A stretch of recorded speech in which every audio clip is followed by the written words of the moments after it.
जन्मला राम भक्त. रामनवमीचा दिवस मंदिरात कथा कीर्तन झाले अहोरात्र. अहो खरं सांगू का, 9ही दिवस सगळ्यांच्या कानावरती हे शब्द पडतात. फक्त काय आहे, कान तिकडे असले पाहिजेत. पिक्चर आणि सिरियल बघणाऱ्यांना हे शब्द नाही हो ऐकू यायचे.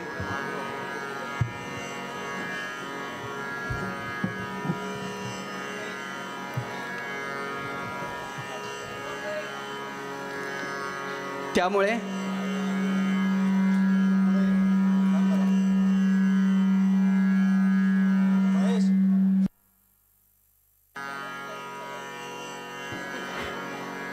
तो म्हणतो सगळेजण नामस्मरण करतात तर मी तरी कशाला शांत बसू.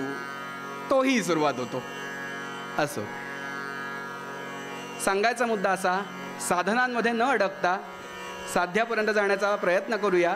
कारण गंमत अशी आहे, हे बंद पडलं तरी ती परवानगी मला नाही आहे बंद पडायची. त्यामुळे वेळ माझ्या हातात जेवढी ठरलेली आहे तेवढीच आहे. त्यामुळे याच्यात जर अडकत बसलो तर वेळ वाया. आणि आपल्याला काय करायचं आहे तर लवकरात लवकर नामस्मरण करून पुण्यात भर पाडून घ्यायचे आहे. तर असे हे समर्थ रामदास स्वामी आपल्या आराध्याचं जे जन्माची वेळ आहे त्याच वेळेला जन्माला येणं आणि तेच कार्य जे रामरायांनी केलं कार्य, तेच कार्य समर्थांनी केलं. फक्त ते कार्य करण्यासाठी वेगळा घटक मध्ये आणला, वेगळा एक माणूस मध्ये आणला, ते म्हणजे छत्रपती शिवाजी महाराज. बघा ना, खरोखर होतं ना रामराज्य होतं ना त्यावेळेला सुद्धा. छत्रपती असेपर्यंत कोणाची भिषाद होती का महाराष्ट्राकडे डोळे वर करून बघण्याची. सांगायचा मुद्दा असा की हेच समर्थांनी आम्हाला शिकवलं. मग असे हे समर्थ आजच्या अभंगामध्ये आपल्याला उपदेश करतात. कशाचा उपदेश करतात? माणसानं आयुष्यात कोणाचा आधार घ्यावा तर माणसानं नेहमी भजनाचा आधार घ्यावा. जो जो मनुष्य भजनाचा आधार घेतो तो मनुष्य पावन होतो. अहो पुढे मोक्ष मिळेल का, मी पावन होईन का, ही सगळी पुढची गोष्ट झाली हो. पण आत्ता तरी आनंद मिळवूया. माणूस काय म्हणतो, मी देह कशासाठी जिजवतोय, संसार सुखी व्हावा म्हणून मी देह जिजवतोय.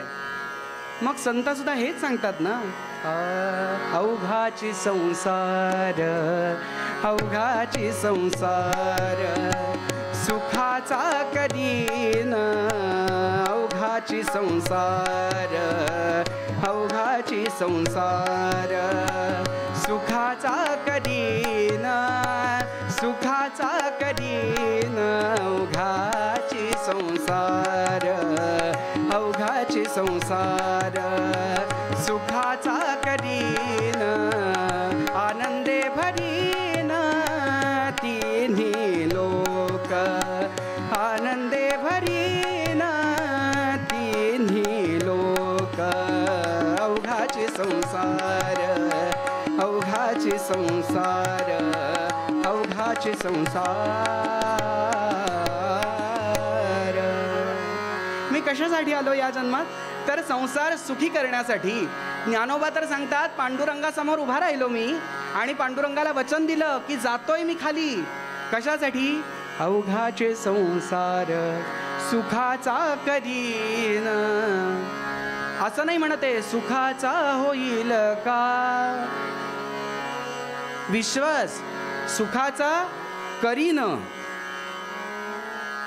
आणि अशा या संसारामध्ये आल्यानंतर संसरती इति संसारः, जो सारखा सारखा पुढे सरकत राहतो तो तुमच्यासाठी थांबत नाही. जशी वेळ तुमच्यासाठी थांबत नाही तसा संसार तुमच्यासाठी थांबत नाही. तो तसाच पुढे सरकत राहतो. फक्त आम्हाला असं वाटतं संसार म्हणजे कधी सुरू होतो, शुभ मुहूर्त सावधान. आता संसार सुरू झाला नाही हो. जन्माला आलं की संसार सुरू होतो. ही फक्त एक व्याख्या केली गेली की बाबा डोक्यावरती अक्षता पडल्या की संसार सुरू झाला, असं काही नाही हो. जो जो जन्माला येतो तो या संसारात पडतो. तो आत्ताच्या मराठी भाषेत सांगायचं झालं तर मॅरिड असला तरी तो संसारात आणि अनमॅरिड असला तरी तो संसारात. त्यामुळे सगळ्यांनी कीर्तन ऐकताना असे आनंदित बसा. काय आहे, ऑफिसला जाताना, कीर्तनाला येताना कुर्त्याला किंवा शर्टला इस्त्री करणं ठीक आहे हो, पण सगळीकडेच इस्त्री वापरू नये. चेहऱ्याला इस्त्री करून बसू नका. सगळ्यांनी छान बसा, आनंदानं बसा. समर्थ आम्हाला सांगतात की हे नामस्मरण कसं करावं. तर रामाचे भजन हेच माझे ध्यान, तेणे समाधान पावयीन. रामासी वर्णिता देही विदेहता, झाली तन्मयता सहजची. राघवाचे रूप ते माझे स्वरूप, तेणे सुखरूप निरंतर. रामदास म्हणे मज येणे गती, राम सीतापतीचे नावे. रामाचे भजन हेच माझे ध्यान, तेणे समाधान सुखरूप पावयीन. सांगायचा मुद्दा असा की बघितलं आपण, माणूस कशासाठी झटत असतो, तर सुखासाठी झटत असतो. मग सुख कुठे कुठे मिळतं. जर व्यवहारातला माणूस असेल तर तो म्हणतो माझा जर पगार चांगला असेल तर मला सुख मिळतं. एखादा मनुष्य असेल तर तो म्हणेल घरात बायको शांत असेल तर सुख मिळतं मला. नाहीतर घरात हिची किटकिट आणि घड्याळात त्याची टिक टिक सुरूच राहते म्हणे. हेही काही कमी नसतात. हो ना हो, होय म्हणा. हां बघा, तुमच्यामधून पण बोललो. सांगायचा मुद्दा असा की मी कशासाठी व्यवहारात असेल तर मी बघतो की माझा नोकरी चांगली आहे ना, माझं घर चांगलं आहे ना, म्हणजे मी सुखी आहे. पुढे गेलात, संतांच्या रूपात गेलात तर संत म्हणतील काय, मी कधी सुख आहे. सुखाचे जे सुख श्रीहरिमुख, पाहताही भूक तहान गेली. नाहीतर सुखाचे जे सुख चंद्रभागे तटी. ते म्हणतात की सुखाचे जे सुख चंद्रभागे तटी. सांगायचा मुद्दा असा, प्रत्येकाची सुखाची व्याख्या वेगळी आहे. तशी समर्थ म्हणतात की माझं सुख कुठं आहे. रामाचे भजन हेच माझे ध्यान, तेणे समाधान पावयीन. आता तुम्ही म्हणाल ध्यान म्हणता क्षणी आमचं काही ध्यान लागत नाही. आमची ध्यान होतं, पण ते कोणाचं होतं, निद्रेचं ध्यान आमचं पटकन होतं म्हणाले. डोळे मिटून बसलं की आपोआप ध्यान लागतं म्हणाले. आणि हे जास्तीत जास्त ध्यान कीर्तनात लागतं. अहो खरं तर इतकं एक गोष्ट अशी सांगितली जाते, कुठल्याही पुराणात शोधायला जाऊ नका, पुराणात नाही आहे ती गोष्ट. नाही तर उद्या सकाळी फोन येईल, बुवा 18 पुराणं शोधली, उपपुराणं शोधली, तुम्ही सांगितलेली कथा कुठंच नाही मिळाली. कथा कुठेही मिळणार नाही, पण एका ठिकाणी ही मिळते. काय की आम्ही ध्यान करायला जातो पण आमचं ध्यान लागत नाही, तर काहीतरी वेगळंच होतं. काय वेगळं होतं. कीर्तनी बैसता निद्रे नागविले, कीर्तनी बैसता निद्रे नागविले. मन माझे गुंतले, मन माझे गुंतले. विषय सुख, विषय सुख अमृताभुनी गोड. नाम तुझे देवा, नाम तुझे देवा. काय होतं बरं, आमचं ध्यान घरी लागत नाही, म्हणून आम्ही कीर्तनात येऊन बसतो ध्यान लावण्यासाठी, की जेणेकरून तो मला भेटावा. समोर भेटतोच, पण प्रत्यक्ष रूपात हातात धनुष्यबाण घेऊन समोर यावा, यासाठी मी इथे येऊन ध्यान लावलं. अहो पण ध्यान नाही लागलं हो, काहीतरी वेगळंच झालं. काय झालं, एकदा असा प्रकार घडला की रामायणामध्ये असं म्हटलं जातं की कुंभकर्ण मरण पावला. कुंभकर्ण मरण पावला, त्याची पत्नी ती म्हणजे निद्रा.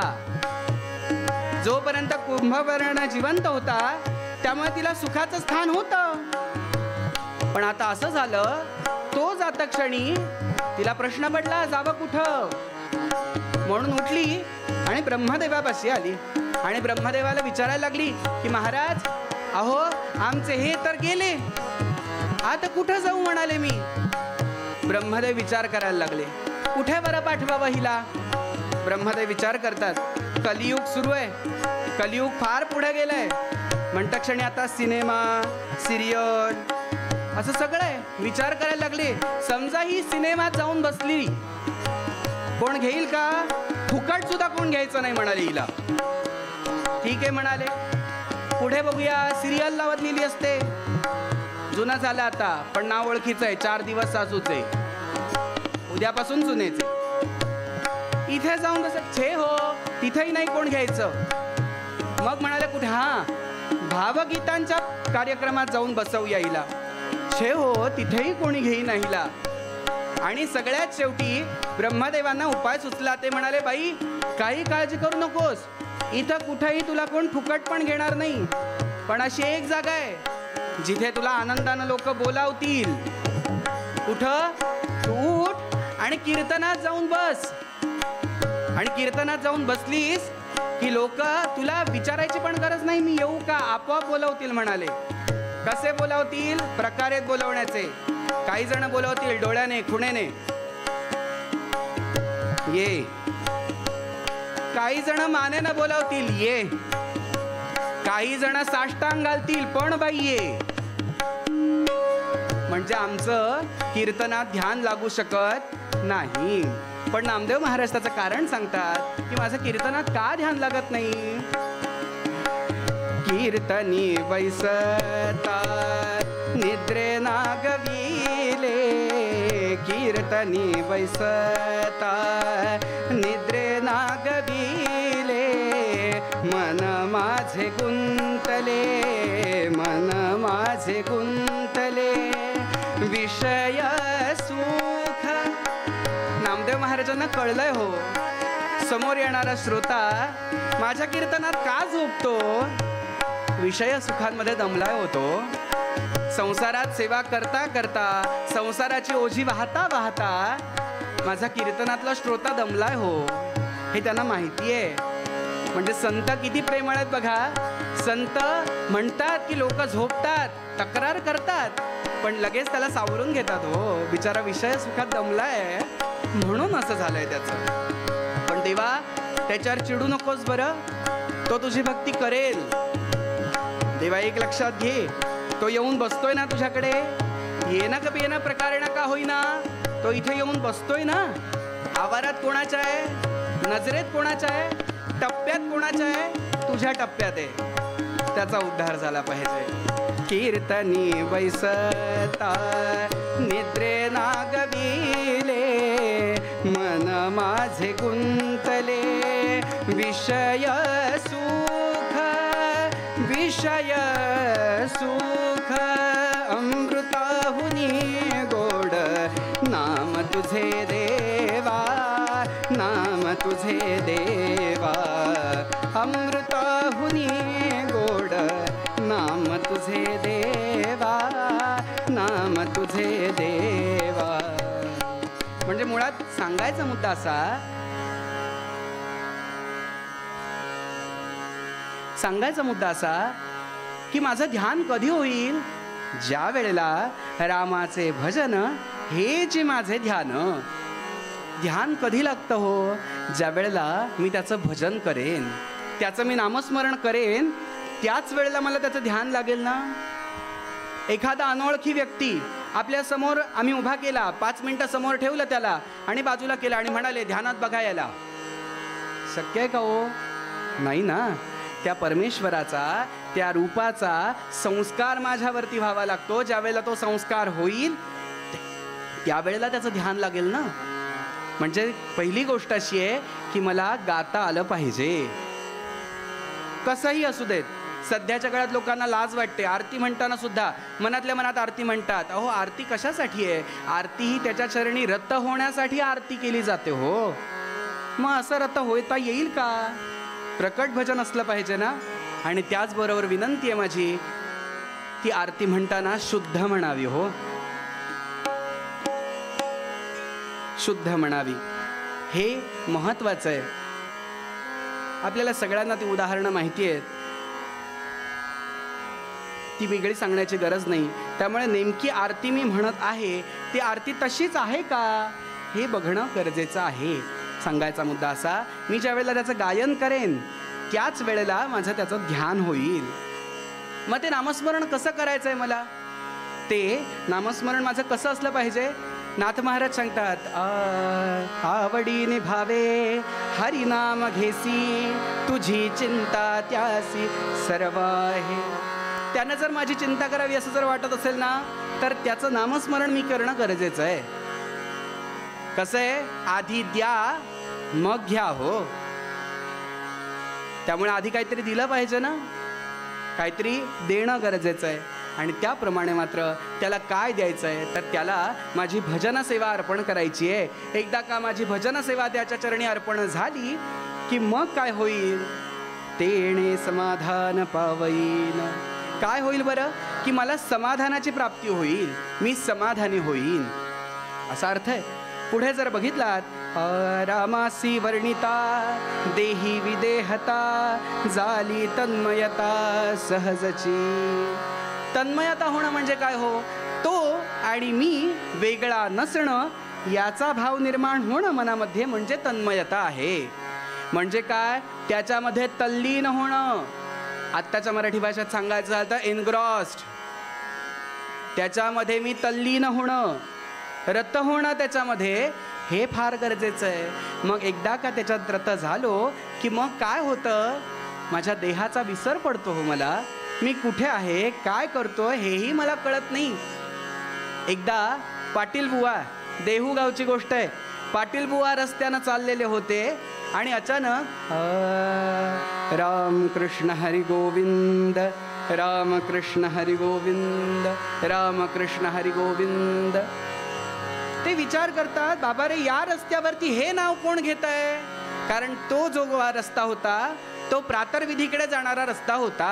आता ज्याला मराठी कळतं त्याला कळेल, प्रातर्विधीला जायचा रस्ता होता.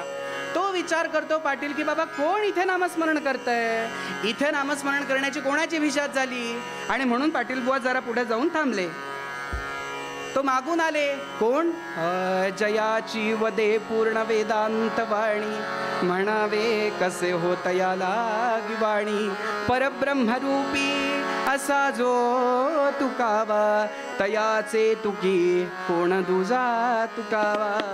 संत श्रेष्ठ तुकाराम महाराज की. असे तुकाराम महाराज मात्र तिकडून येताना दिसले आणि पाटील बुवा तोंडावरती हात घेऊन म्हणाले, अव महाराज तिकडं कीर्तन करतात देवळात आणि इथं असे वागतं होय. तुकाराम महाराज म्हणाले, काय झालं बरं. अव पुन्हा मलाच विचारता होय काय झालं. अव या रस्त्यावरती तुम्ही देवाचं नाव घेता होय, काय बी कसं वाटत नाही तुम्हाला. तुकाराम महाराज म्हणाले, मी नामस्मरण करत होतो आत्ता. नाही हो, हे मला जाणवलं सुद्धा नाही. पडिले वळण इंद्रिया सकळा. देही विदेहता म्हणजे काय असणं, तो आणि मी वेगळे नाहीच होत, हा भाव मनामध्ये निर्माण होणं जो तुकोबांचा होता. आणि जर बघायला गेलं तर अजून एक उदाहरण, कुठलं, गोरा काकांचं, गोरोबा काकांचं उदाहरण. माती मळतायत आणि माती मळत असताना कधी पोरग पायाखाली आलं आणि चिखलात कधी तुडवलं गेलं हेही कळलं नाही त्यांना. ही देही विदेहता आहे. पण तुम्ही म्हणाल किती क्रूर आहे हा माणूस. हा क्रूरपणा नाहीये.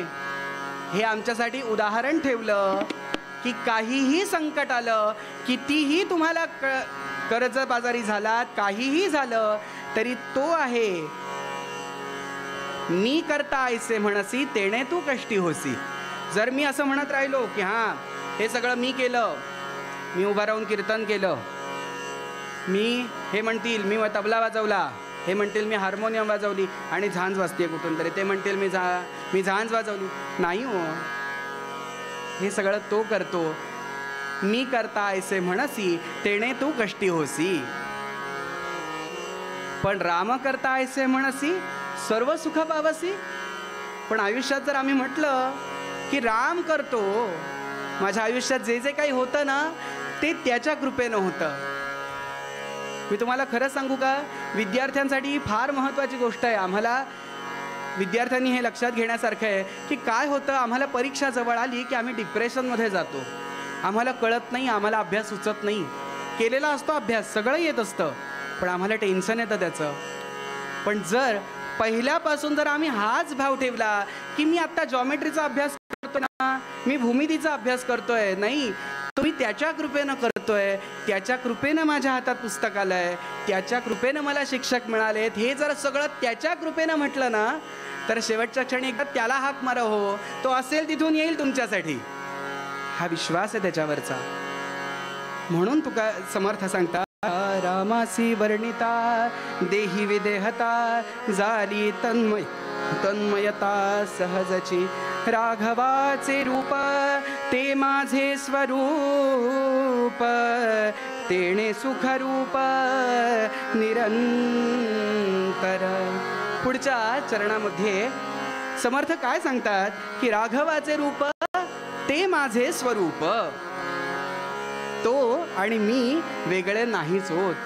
म्हणजे जर बघायला गेलात तर हा जो अभंग आहे तो एका नामस्मरणाच्या योग्य पातळीला गेल्यानंतरचा अभंग आहे. मी नामस्मरण करून करून करून ज्या वेळेला एका स्थितीला जाऊन पोहोचतो की ज्या स्थितीला मला कळतं तो आणि मी वेगळे नाही होत, त्या काळातला हा समर्थांचा अभंग आहे. समर्थ म्हणतात की राघवाचे रूप ते माझे स्वरूप, तो जसा आहे ना तसा मी आहे, तो जसा आहे तसा मी आहे, तेणे सुखरूप निरंतर. उदाहरण बघूया कसं असतं. माणसांना उदाहरण सांगितलं की समोरचं वाक्य पटकन पटतं. उदाहरण काय? पांडुरंग ध्यानी पांडुरंग मानी, पांडुरंग ध्यानी पांडुरंग मानी, जागृती स्वप्नी पांडुरंग पांडुरंग. अहो शेताच्या आचरणावर बसलेत, आता काहीच कामधंदा नाही, अख्खं वैराग्य आलंय घरात. दुष्काळ पडलेला होता, त्यामुळे दुष्काळात सगळं लुटून नेलं हो घरचं. देहूगावची गोष्ट आहे, सगळं लुटून नेलं. आणि आता सगळ्यात शेवटी आवलीनं फिरून फिरून फिरून आपल्या नवऱ्यासाठी, आपल्या दादल्यासाठी एक काम शोधून आणलं. का बरं? हिला अतिशय त्रास व्हायचा हो घरात. हे काय करायचे? घरात बसायचे, पांडुरंग ध्यानी पांडुरंग हेच सुरू. जेवताना पांडुरंग. हे कोणाच्या कृपेने मिळालं? पांडुरंगाच्या कृपेने मिळालं. प्रत्येक ठिकाणी तो आणि मी वेगळे नाहीच होत. रामाचे स्वरूप तेची माझे रूप, हा किती इथे भास होतो बघा. भास नाहीये, प्रत्यक्ष आहे. प्रत्येक ठिकाणी तो आणि मी वेगळे नाहीच होत, याचा वारंवार भास होत राहा. पण या मात्र आवली कंटाळली हो. आवली कंटाळली. ती म्हणते, अहो त्या त्या त्या काळ्या इट्यानं पार इस्कोट करून टाकला माझ्या संसाराचा. हे लागलं त्याच्या नादाला. समजा त्याच्या नादाला न लागता माझ्या यमाईच्या नादाला लागले असते तर केवढं मोठं घरात संपत्ती आली असती. ती म्हणते की कशाला त्या विठोबाचं स्मरण करायचंय, त्यापेक्षा माझी कुलस्वामिनी, कुठली सासरची नाही, माहेरची कुलस्वामिनी, कोण? यमाई, तिचं जर नामस्मरण करायला लागले असते तर घरात सुख आलं असतं हो. पण हे काही खरं नाही म्हणाले यांचं. पण त्या पांडुरंगानं माझं काय केलं? पंढरीच्या काळोबाने वाटोळे ग केले, पंढरीच्या काळोबाने वाटोळे ग केले. सोन्यासारखा संसारी निघाले दिवाळे, सोन्यासारखा संसारी निघाले दिवाळे. पंढरीच्या काळोबाने वाटोळे ग केले. अहो त्या पांडुरंगाने अक्षरशः वाट लावली माझ्या संसाराची. काय केलं बरं? अहो की काही घरात उरलं नाही हो. माझी मुलं उपाशी मरायला लागली इथं. माझी मुलं घरात उपाशी मारायला लागली, पण हे मात्र येडं त्याचं नामस्मरण करत बसलंय, पण काही केलं काम शोधत नाहीये. म्हणून आवलीनं फिरून सावकाराच्या दाराची जाऊन काम मागून आणलं की माझ्या पतिराजांसाठी, माझ्या दादल्यासाठी काय काम असेल तर द्या हो. सावकार म्हणाले, आधी येते एक येडं, ते म्हणतंय भजन म्हणत बसतंय. पण ठीक आहे म्हणाले, एका जागेवर बसण्याचं काम देऊया. म्हणून शेतावरती माचणावरती त्यांना नेऊन बसवलं आणि त्यांना सांगितलं पाखरं येतील, त्यांच्याकडे लक्ष ठेवायचा, त्यांना उडवून लावायचं, इथे खायला द्यायचं नाही. हरकत नाही म्हणाले. पण तुकोबा तिथे गेले आणि तुकोबा तिथे बसले. पण धंदाचा काय? आमुचा नामाचा धंदा. बसले. जय वासुदेव हरी, जय वासुदेव हरी, जय वासुदेव हरी, जय वासुदेव हरी. तिथेही बसून नामस्मरण सुरू केलं. अहो आता असं व्हायला लागलं, या तुकोबांचा आवाज ऐकून आजूबाजूचे जे पशु पक्षी आहेत ना, खास करून जे पक्षी आहेत ते त्या धान्यावरती येऊन बसायला लागले. आणि आतापर्यंत जेवढं नुकसान होत होतं त्याच्यापेक्षा दुप्पट नुकसान होईल की काय असं वाटायला लागलं. एक दिवस सावकार पाहणी करण्यासाठी आला हो, आणि बघितलं तर सावकार येत्या क्षणी अख्ख्या पक्ष्यांचा थवा भरकन उडून गेला बघितला. आणि सावकाराचं डोकं आणि सावकार म्हणाले, ओ तुकोबा काय करताय, काय करताय काय? अहो माझ्या शेताचा पार बाजार केला तुम्ही इथंच. अहो तुमच्यामुळे घरात सगळं जे ऐश्वर आलं पाहिजे तेवढंही ऐश्वर यायचं नाही हो. हाकलून दिलं हो तुकोबांना तिथून. सावकारानं तुकोबांना हाकलून दिलं. आनंदानं तुकोबा तिथून निघून गेले, कारण त्यांना विश्वास होता का तो आहे ना, तो आहे ना, तो बघेल. आणि पुढे सांगतो श्रोते हो, राघवाचे रूप ते माझे स्वरूप, तेणे सुख रूप निरंतर. हे सुख फक्त स्वतः घेत नव्हते, ते सुख सावकाराला व्यवहारात बघायचं होतं. त्या व्यवहारातलं सुख सावकाराला मिळवून दिलं. म्हणजे काय केलं?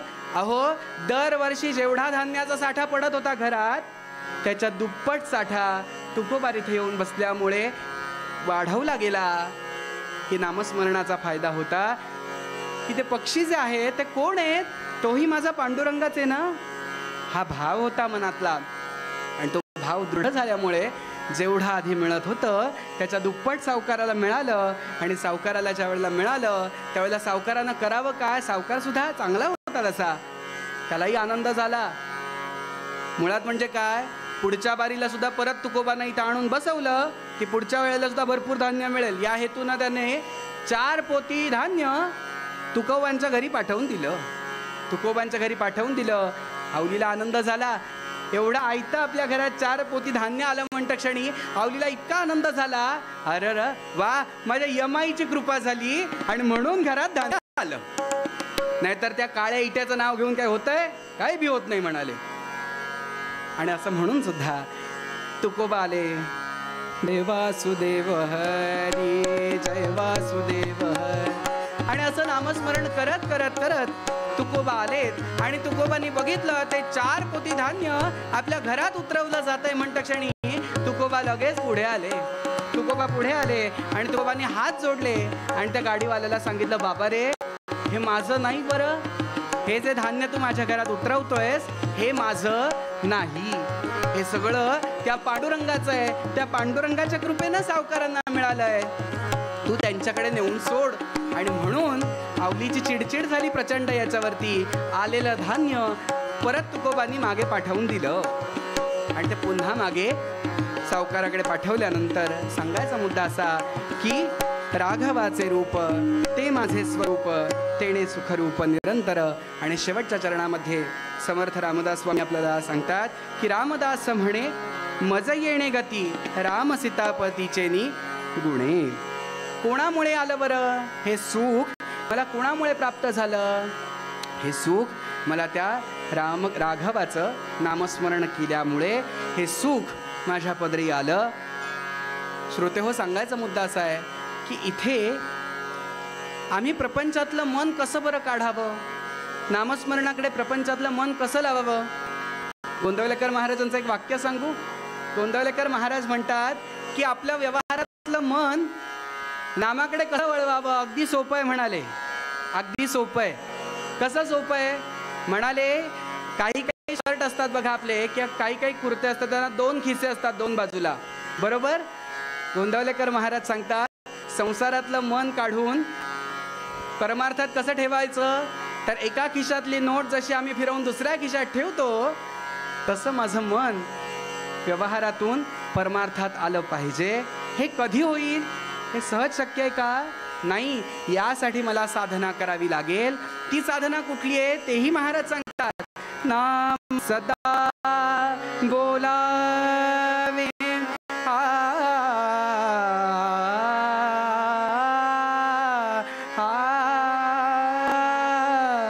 नाम सदा बोलावे, गावे भावे जनासी सांगावे, हाची सुबोध गुरूंचा, हाची सुबोध गुरूंचा, नामा परते न सत्य मानावे. राम राम राम हरे हरे, राम राम राम राम हरे हरे, राम राम राम राम सीतापते, राम राम राम राम रघुत्तमा, राम राम राम राम हरे हरे, राम राम राम राम हरे हरे, राम राम. काय करायचंय? नाम सदा बोलावे, गावे भावे. विशेषणं लावली. काय कसं गायचंय? भावे. भावे आडनावाचं नाहीत बरं.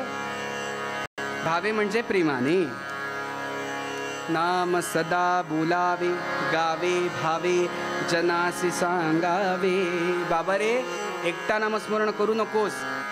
एकदा असा प्रकार घडला की एकाच वेळेला एक कीर्तनकार आणि एक driver, ST driver, Lalpari ST driver आणि कीर्तनकार, दोघांचंही एकदाच रामरायाकडे जाणं झालं. रामरायाकडे जाणं झालं खरं. आता दोघांनाही यमदरबारात उभं केलं गेलं. शेजारी चित्रगुप्त बसलेला होता, जो सगळा लिहिणार आहे, लेखनिक येतो, आमचं भवितव्य लिहिणार आहे ना तो. तर चित्रगुप्त शेजारी बसलेला होता आणि त्या दोघांनाही समोर उभं केलं गेलं. कोणाला? कीर्तनकाराला आणि एसटी ड्रायव्हरला.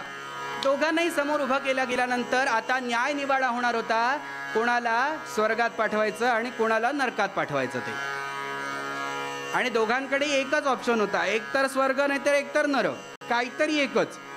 दोघंही स्वर्गात जाऊ शकत नाहीत, क्या दोघंही नरकात नाही, एक स्वर्गात एक नरकात, तेवढ्याच सीट अवेलेबल आहे दोन्हीकडे. त्यामुळे सांगायचा मुद्दा, आता पाठवायचं कसं? कीर्तनकारांना वाटायला लागलं आता मलाच हे पाठवणार, कारण मी कीर्तनकार आहे ना शेवटी. म्हणून त्यांना वाटायला लागलं की आपल्याला हे स्वर्गात पाठवणार. आणि चित्रगुप्तानं लगेच सांगितलं गेलं चित्रगुप्ताकडून, आजपासून हे जे ड्रायव्हर आहेत त्यांना स्वर्गात पाठवत आहोत आपण आणि कीर्तनकारांना नरकात पाठवत आहोत आपण. विचार करतात कीर्तनकार की काय झालं काय बाबा, एवढी कीर्तनं केली, 5500 कीर्तनं वगैरे मी जोरदार केली सगळीकडे, पण मला कसं काय हे असं? लगेच प्रश्न केला, निर्णय चुकतोय, काहीतरी निर्णय चुकतोय म्हणाले. चित्रगुप्त म्हणाले काहीही चुकत नाहीये, गणित व्यवस्थित केलंय. अल्जेब्राचे शिक्षक चांगले होते आमचे, गणित व्यवस्थित केलंय म्हणाले मी. आणि गणित व्यवस्थित नाही हो, परत एकदा तपासून बघा, परत एकदा तपासून बघा. नाही हो, गणित बरोबर आहे. कारण काय मग? मला नरकात कशाला? अहो त्याचं कारण एवढंच आहे, तुम्ही ज्या वेळेला कीर्तनात उभे राहायचात त्यावेळेला तुम्ही एकटेच म्हणायचात काय, रामकृष्ण हरी गोविंद, रामकृष्ण हरी गोविंद, रामकृष्ण हरी गोविंद राम. हे तुम्ही एकट्यानंच म्हटलात हो, समोरच्याकडून म्हणून नाही घेतलात. तुम्ही कीर्तनकार, तुमचं काम काय आहे? तुम्ही गायचं आणि समोरच्याकडून त्याला म्हणायला लावायचं. जबरदस्तीने का असे ना म्हणायला लावायचं. म्हणताय ना तुम्ही? हो म्हणा. हां बघा, हा कॅमेरा साक्षीदार आहे, तो नेहमी म्हणत असतो क्या मेरा सब कुछ तेरा. तू म्हणलायस काय ते? मी काही नाही, मी फक्त शूट केलंय. मी फक्त तू जे काय बोलशील ती मी माझ्या मेमरीमध्ये साठवलं आहे. सांगायचा मुद्दा असा की तुम्हाला नरकात जावं लागणार आहे, पण कंडक्टरना एस टी ड्रायव्हरना मात्र आपण स्वर्गात पाठवत आहोत. का? अहो साधं कारण आहे. तो जसा सीटवरती बसतो, गाडी जशी सुरू करतो, हळूहळू हळूहळू गाडी रस्ता पार करत करत करत पुढे जाते आणि जशी गाडी घाटात जाते तसा तो सोडून बाकीचे मागे बसलेले 100 जण राम राम राम राम राम राम राम राम राम राम राम राम राम राम राम राम राम राम, म्हणून त्याला स्वर्ग तुम्हाला नरक. बघा पटलं की नाही? कसं आहे, माणूस पटलं की एकतर हसतो तरी नाही तर रडतो तरी. त्यामुळे सांगायचा मुद्दा असा की आयुष्यामध्ये नामस्मरण करणं हे फार गरजेचं आहे. नामस्मरणाचा आश्रय हाच महत्त्वाचा आहे.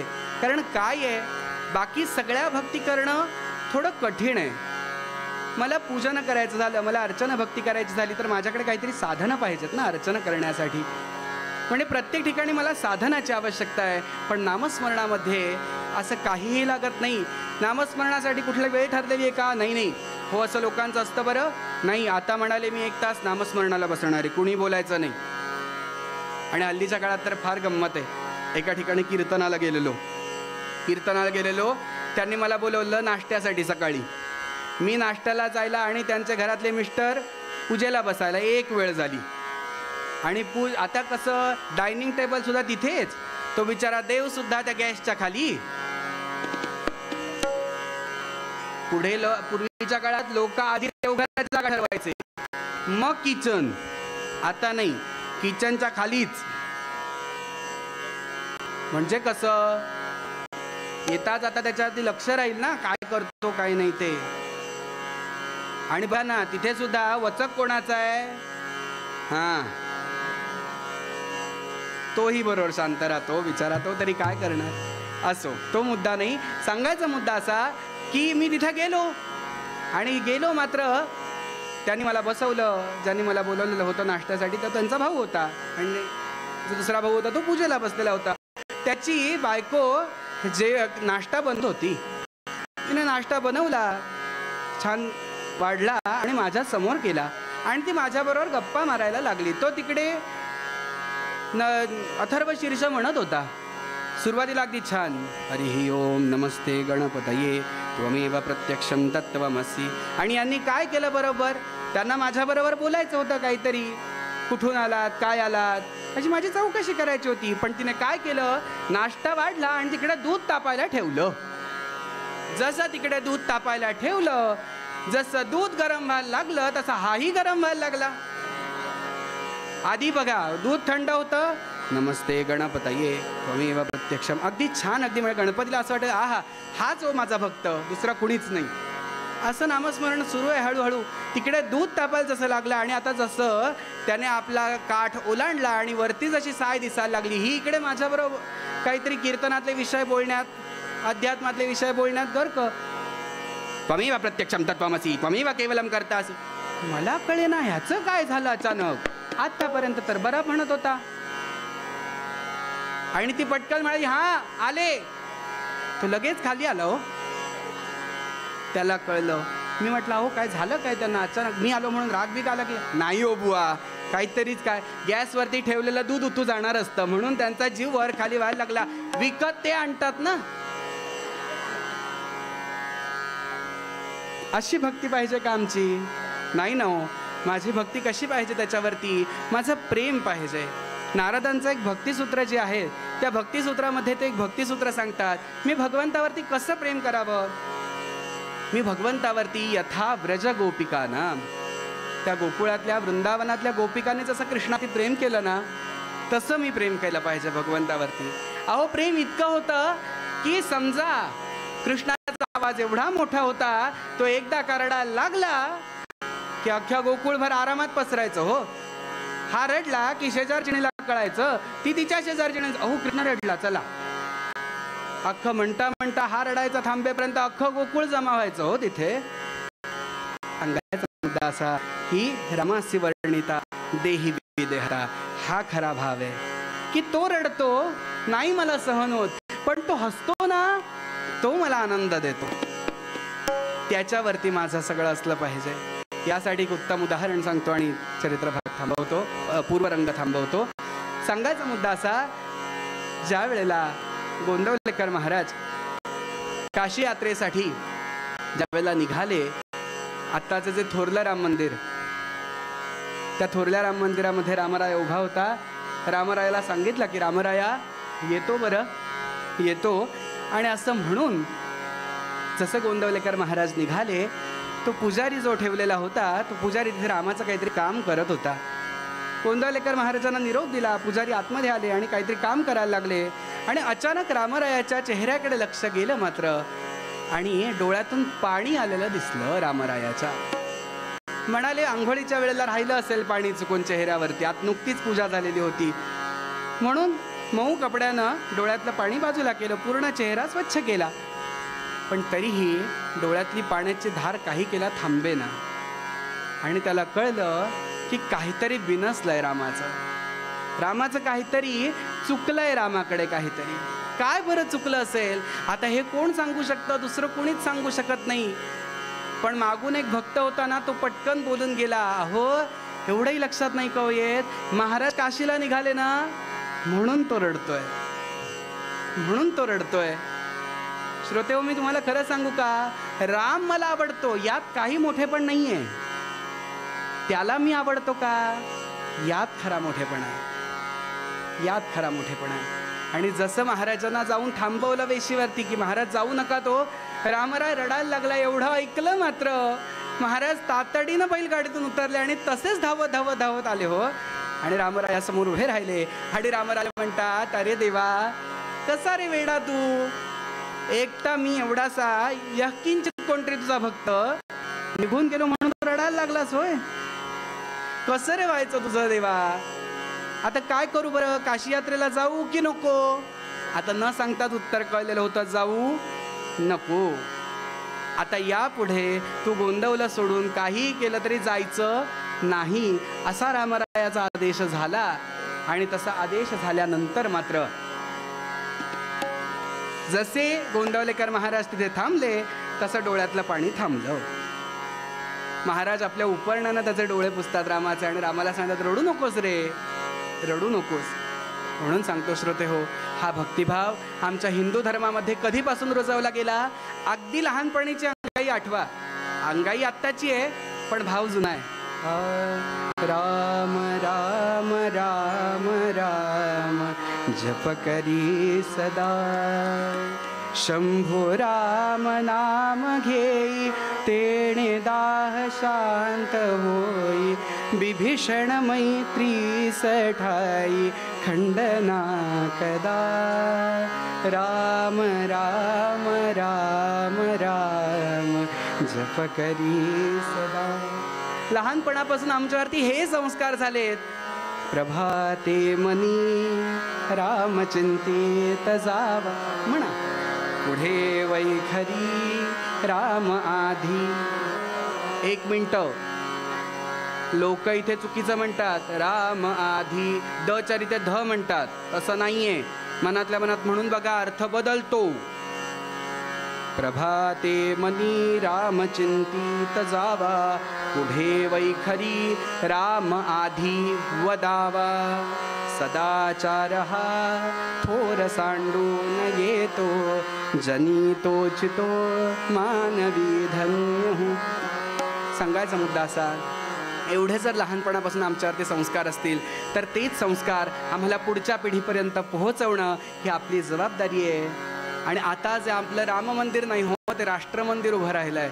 त्या राष्ट्रमंदिराच्या पाठीशी उभं राहणं, प्रत्यक्ष तिथे जाऊन सेवा करणं शक्य नाही आहे ना. रोज इथे बसा, एकदा हनुमान चालीसा म्हणा रोजची, एकदा रामरक्षा स्तोत्र म्हणा. का? आणि ते अर्पण कोणाला करा? की राष्ट्रमंदिराच्या सुरक्षणार्थम, राष्ट्रमंदिराच्या सुरक्षणासाठी. हे आवर्तन माझं त्यासाठी असेल असं म्हणून रामरक्षेचं, हनुमान चालिसेचं आवर्तन करा, की जेणेकरून कोणाचाही वाईट नजर माझ्या रामरायाच्या मंदिरावरती पडता कामा नये. आज एकदा डोळे बंद करून आपण भजन करू ना, त्यावेळेला एकदा डोळे बंद करा आणि विचार करा की अयोध्येमध्ये रामजन्म कसा सुरू असेल. काय आनंद असेल तिथे. एकदा अनुभवून बघा. आत्ताचा नाही शक्य ना, एक विचार करून बघा. आमचे बुवा कायम सांगतात की एक विचार करून बघा की त्यावेळेला दशरथ कौशल्याला काय आनंद झाला असेल. साक्षात प्रभू ज्या वेळेला पोटी जन्माला येतात त्यावेळेला काय सुख मिळालं असेल त्यांना. हे जर सुख अनुभवायचं असेल तर आपल्याला चरित्रभाग ऐकला पाहिजे. म्हणून पूर्वपद्यात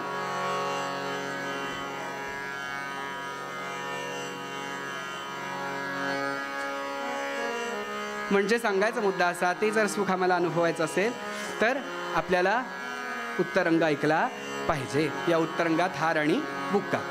त्यामुळे सगळ्यांनी छान बसा, ताठ बसा, अभंग ऐकूया आणि मग भजन म्हणून चरित्रभागाकडे जाऊया. रामाचे भजन हेची माझे ध्यान, रामाचे भजन हेची माझे ध्यान, तेणे समाधान हो तेणे समाधान पावईन.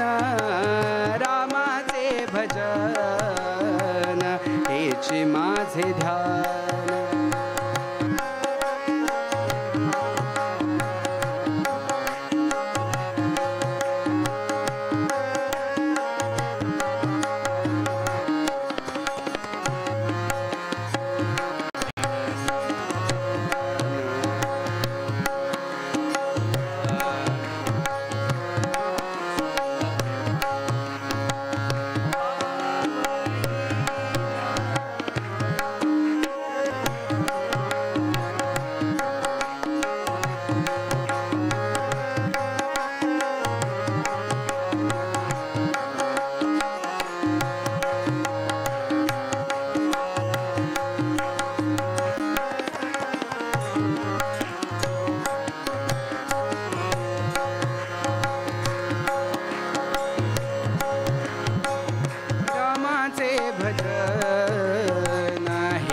माझे ध्यान तेणे समाधान, तेणे समाधान पावईन.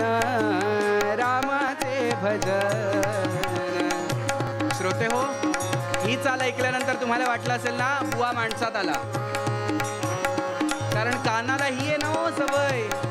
मगाशी वेगळ्या चालीत म्हटलं, पण कानाला ही सवय झाली आहे ना.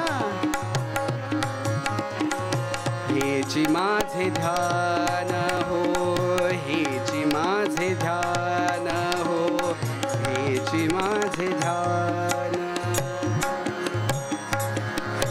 त्यामुळे कीर्तनाच्या प्रथेप्रमाणे काही क्षण भगवंताचं नामस्मरण करूया. सगळ्यांनी ताठ बसा, मस्त बसा.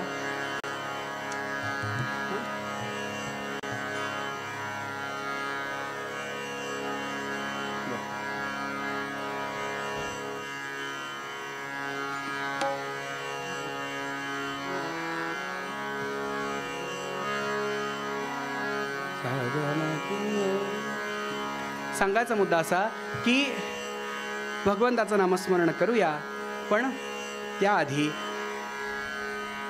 काकू म्हणाले आहेत एखादा काहीतरी. मला तरणं खरं तर येत नाही, मी संगीत शिकलेलो नाही आहे. जे आपल्याकडे नाही ते माळी म्हणावं माणसानं. त्यामुळे मी काही गाणं शिकलेलो नाही, पण कीर्तन पद्धतीमध्ये जो तरणं म्हणतात तो फक्त म्हणण्याचा प्रयत्न करतो आणि मग अभंगाकडे भजनाकडे जाऊया.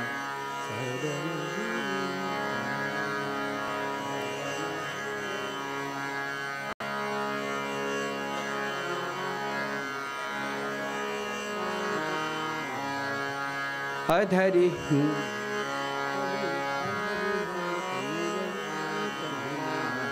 अधरी धरित मुरली कन्हैया, धरी धरित मुरली कन्हैया, धरी धरित मुरली कन्हैया. गोप गोपी रमणा रमणा गोप गोपी रमणा रमणा धरी धरित मुरली कन्हैया धरी धरित मुरली कन्हैया वृंदावनीच्या गोप गोपिका वृंदावनीच्या गोप गोपिका वाट पाहाती भवभयहरणा वाट पाहाती भवभयहरणा धरी धरित मुरली कन्हैया धरी धरित मुरली कन्हैया धरी धरित मुरली कन्हैया गोप गोपी रमणा रमणा गोप गोपी रमणा रमणा धरी धरित मुरली कन्हैया धरी धरित मुरली धरित मुरली धरित मुरली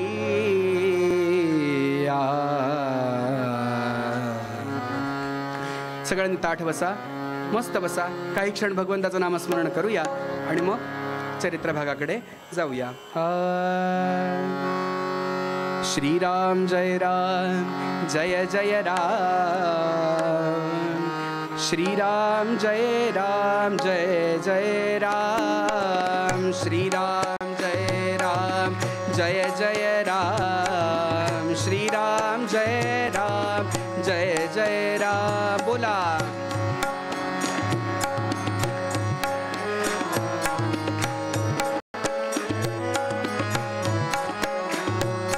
श्रीराम जय राम जय जय राम श्रीराम जय राम जय जय राम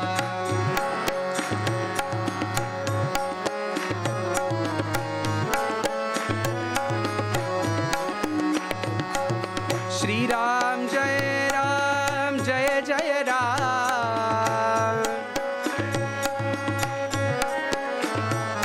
श्रीराम जय राम जय जय राम श्रीराम जय राम जय जय राम श्री जय जय राम श्रीराम जय राम जय जय राम श्रीराम जय राम जय जय राम श्रीराम जय राम जय जय राम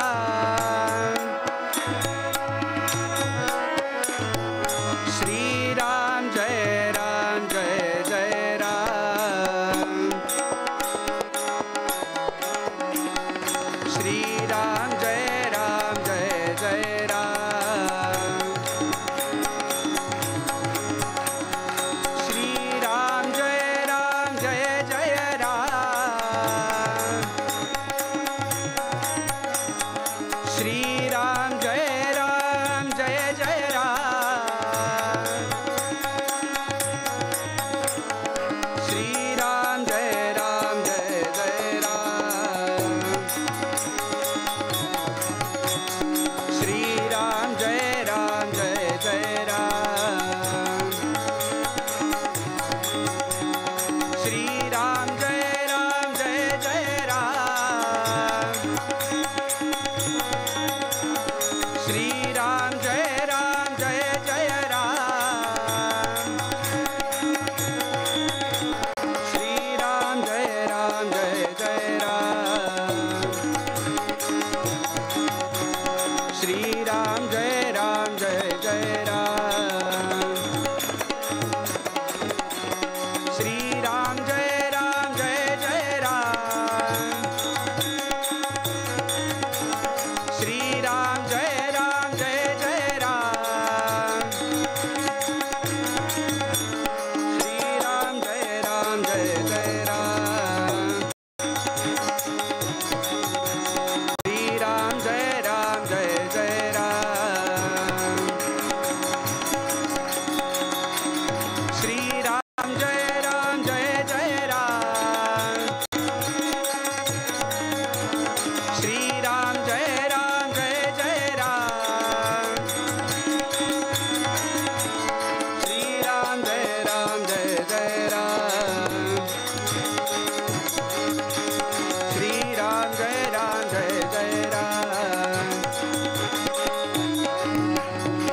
राजाधिराज प्रभु रामचंद्र भगवान की, जानकी माता की, महारुद्र हनुमान की जय जय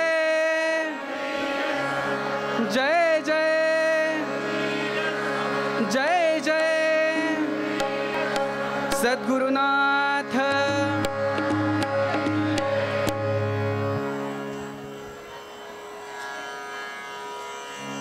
प्रसंग असा घडला, ठिकाण कुठलं तर वैकुंठातलं ठिकाण आहे। वैकुंठामध्ये शंख चक्र गदा पद्म धारण केलेले भगवान महाविष्णू शेषावरती पहुडलेत, योग निद्रेमध्ये आहेत। ते आपल्यासारख्या झोपेत नाहीत, ते आहेत योग निद्रेमध्ये। निद्रिस्त असतानाच त्याच वेळेला त्यांची भेट घेण्यासाठी कोण आले तर सनत कुमार, ऋषींमधले जे सनत कुमार आहेत ते कोणाची भेट घेण्यासाठी तर भगवान महाविष्णूंची भेट घेण्यासाठी वैकुंठाच्या दारापाशी आले। आणि जसे वैकुंठाच्या दारापाशी आले तर दारावरती कोण होते, द्वाररक्षक जय आणि विजय। भगवान महाविष्णूंचे जे रक्षक आहेत ते जय आणि विजय, त्या दोघांनीही काय केलं, त्यांनी अडवलं सनत कुमारांना। सनत कुमारांना जसं अडवलं आणि सांगितलं की तुम्ही आज जाऊ शकत नाही, भगवान महाविष्णू आता योग निद्रेमध्ये आहेत, तुम्ही आत्ता जाऊन त्यांना त्यांच्या त्या योग निद्रेमध्ये व्यत्यय आणू शकत नाही, तुम्हाला पुढे जाता येणार नाही। सनत कुमारांनी विनंती केली की आम्हाला फक्त प्रभूंचं दर्शन घ्यायचं आहे, आम्ही एकही शब्द तिथे बोलणार नाही, फक्त दर्शन घेऊन तसेच आम्ही मागे येऊ। वारंवार विनंती करून सुद्धा आतमध्ये सोडलं गेलं नाही। काय आहे, मऊ मेणाहुनी आम्ही विष्णुदास असं म्हणतात ते, पण नाठाळाचे माथी हाणू काठी यात मात्र ते कमी नसतात। एखादा म्हणेल हा हरिभक्त आहे ना चिल, असं नसतं की तो जर चिडला तर तो 100 कमी 100 जण त्याच्यासमोर कमी पडतील एवढं होईल। आणि त्याप्रमाणे मात्र सनत कुमारांना कुठेतरी अपमान झाल्यासारखं वाटलं की इतक्या वारंवार आम्ही विनंती करून सुद्धा आम्हाला आतमध्ये सोडत नाहीत। आणि तो कुठेतरी काय वाटला, अपमान वाटला। आणि अपमान वाटल्यामुळे सनत कुमारांच्या मुखामधून शब्द बाहेर पडले, सनत कुमारे दिधला, सनत कुमारे दिधला, जय विजया शाप रोखिता त्यासी, जय विजया शाप रोखिता त्यासी। असुरकुळी जन्माजा, असुरकुळी जन्माजा, गो ब्राह्मण ते छळावया महिसी। राम राम राम हरे हरे राम राम राम राम हरे हरे राम राम राम राम सीतापते राम राम राम राम रघुत्तमा राम राम राम राम हरे हरे राम राम। सनत कुमारे विधला जय विजया शाप रोखिता त्यासी। आणि काय झालं बरं, जय विजयांना शाप दिला गेला की बाबांनो तुम्ही आज भगवत दर्शनापासून आम्हाला लांब ठेवलात, आजपासून तुम्हाला असुर कुळामध्ये जन्म घ्यावा लागेल, निघा। आणि ऋषींचे तेवढं सामर्थ्य होतं, त्या दोघांनाही पृथ्वी तलावरती असुर कुळामध्ये जन्माला यावं लागलं। मग आता असुर कुळामध्ये तुम्ही म्हणाल बुवा इतकं कशाला मागे गेलात, अहो इतिहास सांगितला पाहिजे ना काय आहे तो, कारण प्रभूंचा जन्म कशासाठी आहे हे तर सांगायचं आहे आपल्याला। आणि त्याप्रमाणे मात्र ह्या दोघही जण खाली आले। ते कोण आहेत, ते हे रावण कुंभकर्ण, ते हे रावण कुंभकर्ण, मातले महितली पूर्ण, देव बंदित घालून यजन याग स्थापले। काय झालं बरं, ते हे रावण कुंभकर्ण, ते जे जय विजय आहेत, ज्यांना असुर कुलामध्ये जन्माला यायला सांगितलं, ते दुसरे तिसरे कोणीही नसून या आत्ता रामयुगातले ते कोण आहेत तर ते रावण आणि कुंभकर्ण। या दोघांनाही इकडे पाठवलं खरं, पण आता शेवटी असुर कुळामध्ये जन्माला आले, त्यामुळे ते स्वतःचा जो गुणधर्म आहे ते स्वतःचा गुणधर्म काहीही केला तरीही बदलणार नाहीत. आणि तो रावण जसा जसा मोठा व्हायला लागला तसा तसा त्याने अक्षरशः जिकडे तिकडे हाहाकार माजवायला सुरुवात केली. अवनीवरी आज महाप्रलय पातला, अवनीवरी आज महाप्रलय पातला, अवनीवरी आज महाप्रलय पातला. अहो, सगळ्या पृथ्वी तलावरती सगळ्या लोकांना नाही नाहीसं करून ठेवलेलं होतं हो या रावणानं.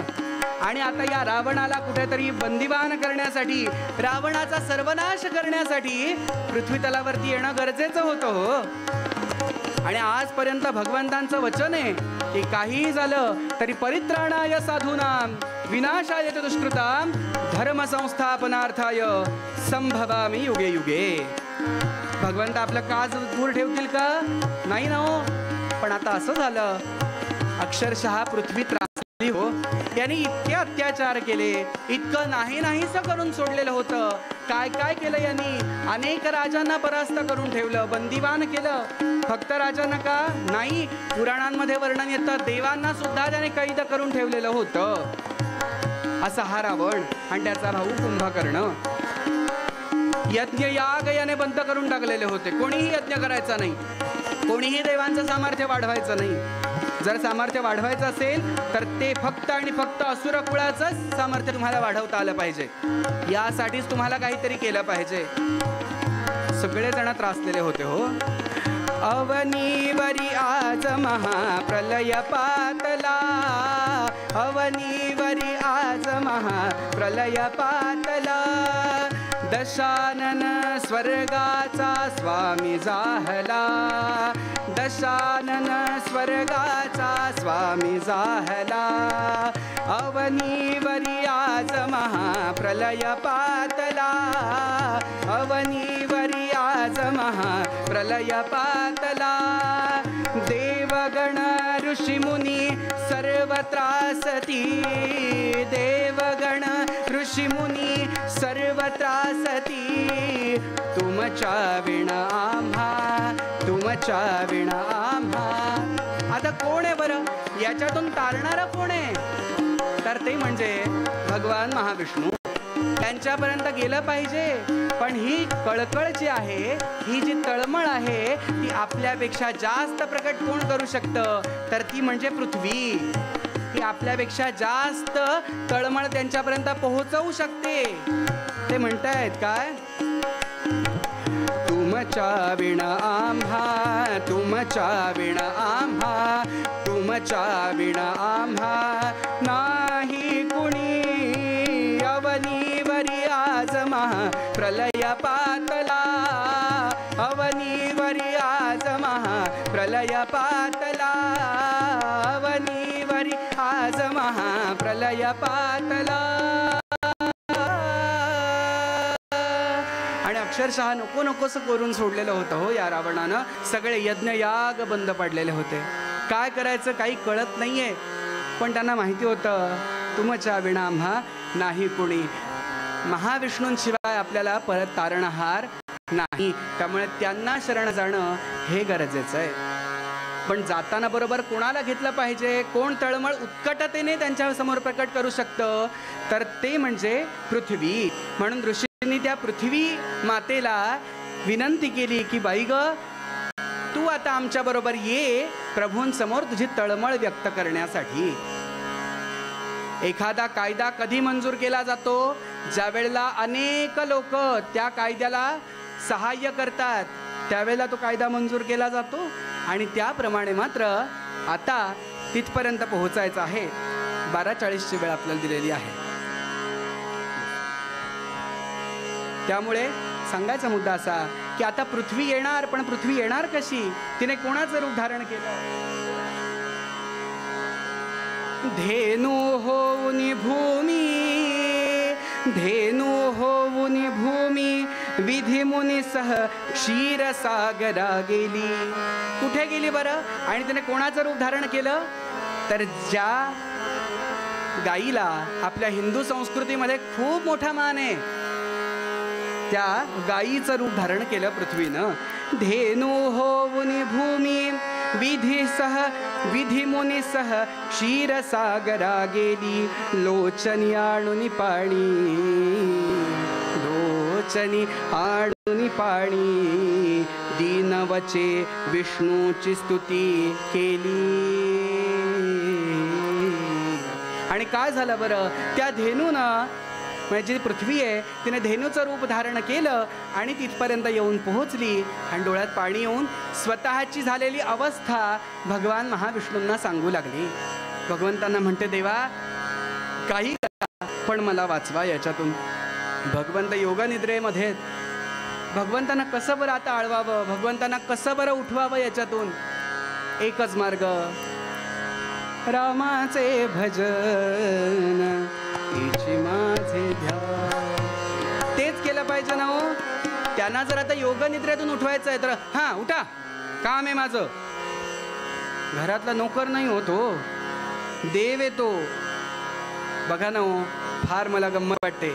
एखाद्याकडे आपलं काम असतं की आपण किती गोड बोलतो नाही त्याच्याशी. अहो तुमच्याशिवाय दुसरं कुणी कुणी कुणी नाही म्हणाले, तुम्हीच माझं काम करू शकता. आहे की नाही? हो म्हणा. सगळे जागे आहात ना? हां.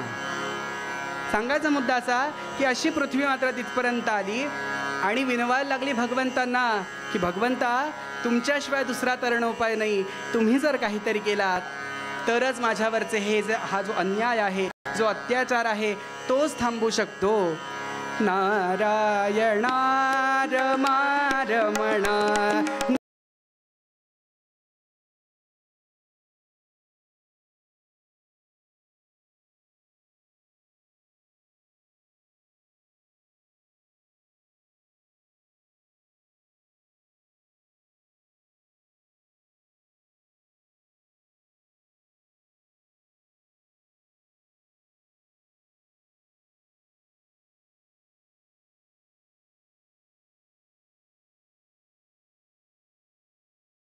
रमा रमणा.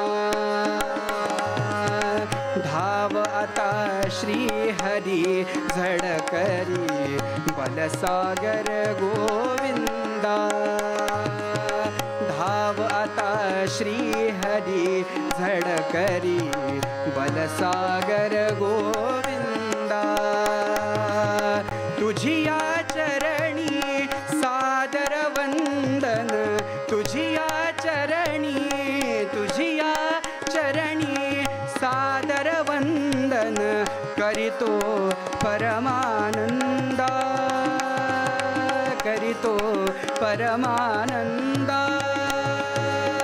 दे प्रसादा व्यंकटेशा, दे प्रसादा व्यंकटेशा, जगताचा आनंदा. हरे नारायणा रमा रमणा नारायण. भगवंता अहो तुमच्याशिवाय कोण नाही हो. धावाता श्रीहरी झडकरी, तुम्ही बलसागर गोविंद हो. माझ्यासाठी तरणोपाय कोणी नाहीये भगवंता.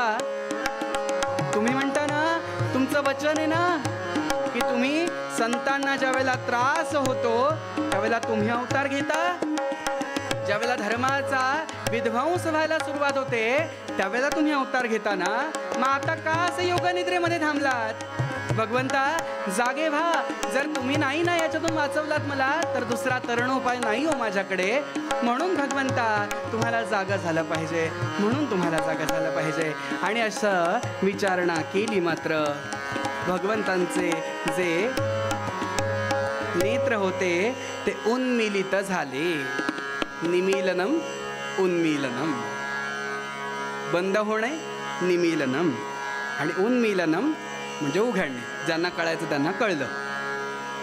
बंद होणं आणि उघडणं. आणि हा फक्त शब्द डोळ्यांशीच वापरतात, बाकी कशाशीही वापरत नाहीत. दार बंद करायचं असेल, हा दार निमीलनम, ते डोळ्याशीच निमीलनम. दोनही पापण्या एकत्र येणं. बस सांगायचा मुद्दा असा, भगवंतांनी डोळे उघडले आणि भगवंतांचा कृपाशीर्वाद समोरच्यांना प्राप्त झाला. मात्र आत्तापर्यंतची देहाला लागलेली जी जो त्रास होता तो त्रास क्षणार्धात कमी झाला हो. भगवंतानं नुसतं बघितलं आणि पृथ्वी शांत झाली. जी उद्विग्न झालेली होती, जी त्रासलेली होती पृथ्वी, ती त्या क्षणात शांत झाली. आणि क्षणात शांत झाली. मात्र भगवंतांनी विचारलं, बाई ग, तुझी जी प्रार्थना आहे ती माझ्यापर्यंत पोहोचली आहे आणि त्यासाठी मी अवतार घेतोय. अवतार घेणार आहे मी, पुढे येतोय मी, नको काळजी करूस. मग मी कसा येतोय? मी एकटा येतोय का? नाही, येताना सगळ्यांना बरोबर घेऊन येतोय. का? तर रावणाचा वध करण्यासाठी सैन्य पाहिजे ना माझ्याकडे. कृपया माझी एक विनंती आहे, ही नारदांची गादी आहे, याच्यावरून कोणी असे सारखे कधीही जाऊ नका कृपया. तो नारदांचा अपमान आहे. हे उगाच वेगळं घातलं जात नाही, नाहीतर सगळ्या अख्ख्या मंडपात जे आहे त्याच्यावरतीच आम्ही उभे राहू ना. पण ती वेगळी आहे, त्याची काहीतरी महात्म्य आहे. त्यामुळे कीर्तन झाल्यानंतर सुद्धा लोक याच्यावरून जातात. कृपया जाऊ नका, ती माझी एक विनंती आहे कळकळीची. मला लांबून भेटलात, हात दाखवलात तरीही चालेल, नाही जवळ आलात तरीही चालेल, पण कृपया गादीचा अपमान करू नका नारदाच्या. हां, तर मुद्दा असा, भगवंतांनी सांगितलं काळजी करू नकोस, मी एकटा नाही, माझ्याबरोबर मी घेऊन येतोय. कोणाला? देव होतील वानर, देव होतील वानर, मारुती भगवान शंकर, सेतू बांधून उदधीवर, संहार करीन रावणाचा. काळजी करू नकोस, देव होतील वानर. हे जे सगळे देव आहेत ना माझ्याबरोबरचे, ते कोणाचं रूप धारण करतील? वानरांचं रूप धारण करतील. आणि मारुती भगवान शंकर मागे ते उभे, ते कोण आहेत? मूळ शिव आहेत, ते महादेव आहेत. आणि ते स्वतः मारुतीचं रूप धारण करतील. आणि आम्ही सेतू बांधू, आणि सेतू बांधून आम्ही रावणाचा संहार करू, काळजी नसावी. असं सांगितलं. मात्र पृथ्वीला आनंद झाला आणि पृथ्वी मात्र तिथून निघाली. आता भगवंतांनी जर नजर टाकली, कसं आहे, शुद्ध बीजा पोटी फळे रसाळ गोमटी. असं कोणाच्याही घरात भगवंतांचा जन्म होतो का हो? नाही ना. भगवंतांनी शोधलं. कुठली? अयोध्या, मथुरा, माया, काशी, कांची, अवंतिका, पुरीद्वारावती चैव सप्तैतान् मोक्षदायिका. गोपाल कृष्ण भगवान. या ज्या 7 नगरी आहेत तिथे गेल्यानंतर मोक्ष प्राप्त होतो. फक्त त्याच्यात काय असला पाहिजे? भाव पाहिजे. नाहीतर अयोध्येला गेल्यानंतर मी जर तिथल्या चुकाच काढल्या, साधा चहा नाही मिळाला हो, काय जायचं? नाही हो, आम्ही चहा पिण्यासाठी अयोध्येत नाही गेलो, त्या रामललाला बघण्यासाठी आम्ही अयोध्येत गेलो. मान्य आहे की आमची कुठेतरी गैरसोय होणार आहे, पण त्याच्या समोर जर मध्ये त्या गैरसोयीच्या आणि आपल्या मध्ये जर आम्हाला आणलात ना, तर ती गैरसोय कधी वाटणारच नाही आपल्याला. त्याप्रमाणे आता भगवंतांनी नगरी निवडली. कुठली? अयोध्या. आजपर्यंत जिला कुणीही योद्धा ज्या नगरीला हरवू शकलेला नाही अशी अयोध्या. आणि अशा या अयोध्येमध्ये ती खरं तर मोक्षदायिकांमधली पहिली आहे, अयोध्या, मथुरा, माया. पण त्या अयोध्येमध्ये भगवंतांनी ठरवलं इथेच मला जन्म घ्यायचा आहे. मग कुठे जन्माला यायचं? प्राण जाए पर वचन न जाए, ऐसी रीत है रघुकुल की. अशा या रघुकुलामध्ये मी जन्माला येणार असं ठरवलं भगवंतांनी. आणि काय झालं बरं? आता इथे जी आपण नेहमी कथा ऐकतो ती झाली. दशरथ राजा चिंतित आहे. दशरथ राजाला चिंता का आहे बरं? आज घरात सगळी सुख आहेत, पण त्या सगळ्या सुखांचा उपभोग घेण्यासाठी माझ्याकडे काय नाही आहे?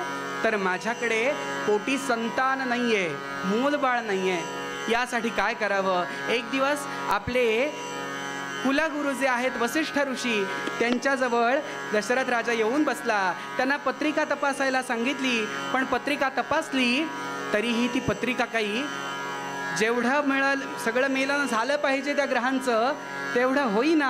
आणि वसिष्ठ म्हणाले, थोडा वेळ थांब राजा, मला थोडा विचार करू दे याच्यावरती, मला या पत्रिकेचा अभ्यास करू दे, मग काहीतरी होऊ शकतं असं सांगितलं. बघा हा राजा किती विनम्र आहे. आपलं काम आहे म्हणतं क्षणी आचार्यांकडे आपल्याला गेलं पाहिजे. हां हो या काम आहे माझं. नाही हो, माझं काम आहे ना, मला तिथपर्यंत गेलं पाहिजे. आणि तसा राजा तिथपर्यंत आला. वसिष्ठ ऋषींनी थांबा म्हणून सांगितल्यानंतर राजा परत मागे आला. आणि त्याच दिवशी रात्री राजाला स्वप्न पडलं. काय स्वप्न पडलं? दशरथ राये स्वप्न देखिले, दशरथ राये स्वप्न देखिले, दोन पुरुषा मीच वधिले, एक स्त्रियेसी मारिले, अपराधे विण. राजा खडबडून जागा झाला. हो बघा ना हो, राजा स्वप्नात हे बघून खडबडून जागा झाला. आत्ताच्या काळात स्वतःच्या हातानं लोकांना मारून सुद्धा लोक निवांत झोप घेतात, पण असा राजा नव्हतो. राजा आपल्या प्रजेविषयी खूप दक्ष होता, अलर्ट होता. आणि त्याप्रमाणे मात्र राजा तातडीनं उठला, पहाटे स्नान केलं आणि कोणापाशी आला? वसिष्ठ ऋषींपाशी आला आणि झालेला सगळा वृत्तांत सांगितला. वसिष्ठ ऋषी म्हणाले, बाबा तू एक काम कर, या सगळ्या विचारांनी तू फार उद्विग्न झालायस. पूर्वीच्या काळात मृगया करण्याची सवय होती राजे मंडळींना. तू मृगया करून ये म्हणाले. तू अरण्यात जा आणि मृगया करून ये. आता काही चरित्रांमध्ये असं कळतं की तू जा आणि 3 हरणांची मृगया करून ये, शिकार करून ये. मृगया म्हणजे शिकार. म्हणजे तुझं हा जे पातक आहे स्वप्नाचं ते निघून जाईल. आता हा जो उल्लेख आहे दशरथ राये स्वप्न देखिले, हे कुठला आहे सांगू का? आपल्याला जो रामविजय नावाचा ग्रंथ आहे ना, त्यातली ही ओवी आहे. आणि त्याप्रमाणे मात्र राजा आपल्या अष्टप्रधान मंडळासह निघाला मृगया करण्यासाठी, शिकार करण्यासाठी. राजा प्रातःकाळीच निघाला. प्रातःकाळ हळूहळू पुढे जातोय. पहाटेची वेळ संपली, सकाळ सुद्धा संपली आणि हळूहळू सूर्य मस्तकावरती यायला लागला. आणि त्याच वेळेला श्रावण नावाचा बाळ आपल्या अंध आई वडिलांना काशीची यात्रा घडवण्यासाठी खांद्यावरती घेतलंय आणि निघाला. वाटेत जाता जाता जाता इकडे राजा त्या अरण्यात यायला, दशरथ राजा. आणि इकडे काय झालं बरं? त्या आई वडिलांना तहान लागली आणि ते म्हणाले, बाळा अरे श्रावणा, मला भूक लागली, मला तहान लागली आहे रे, जरा आजूबाजूला कुठे पाणी मिळतं का बघतोस का रे? अजून आहेत आपल्याकडे 20 मिनिटं आहेत अजून आपल्याकडे, लक्षात घे ना.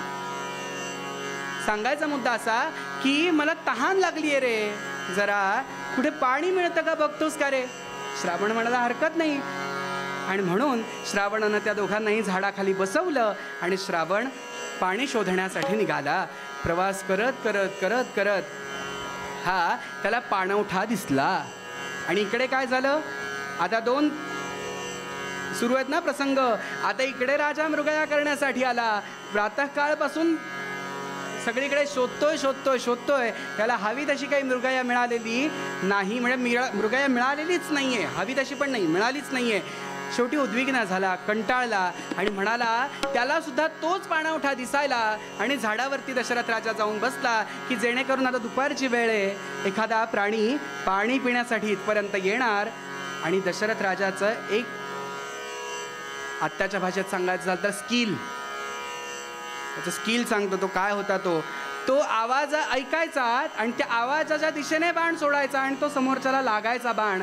इतका पराक्रम होता दशरथ राजाकडे. आणि असा हा दशरथ राजा तिथे येऊन बसला. हा बिचारा प्रवास करत करत करत श्रावण इकडे बघतोय तिकडे बघतोय आणि हळूच पाण्याचा आवाज कुठून तरी ऐकायला आला.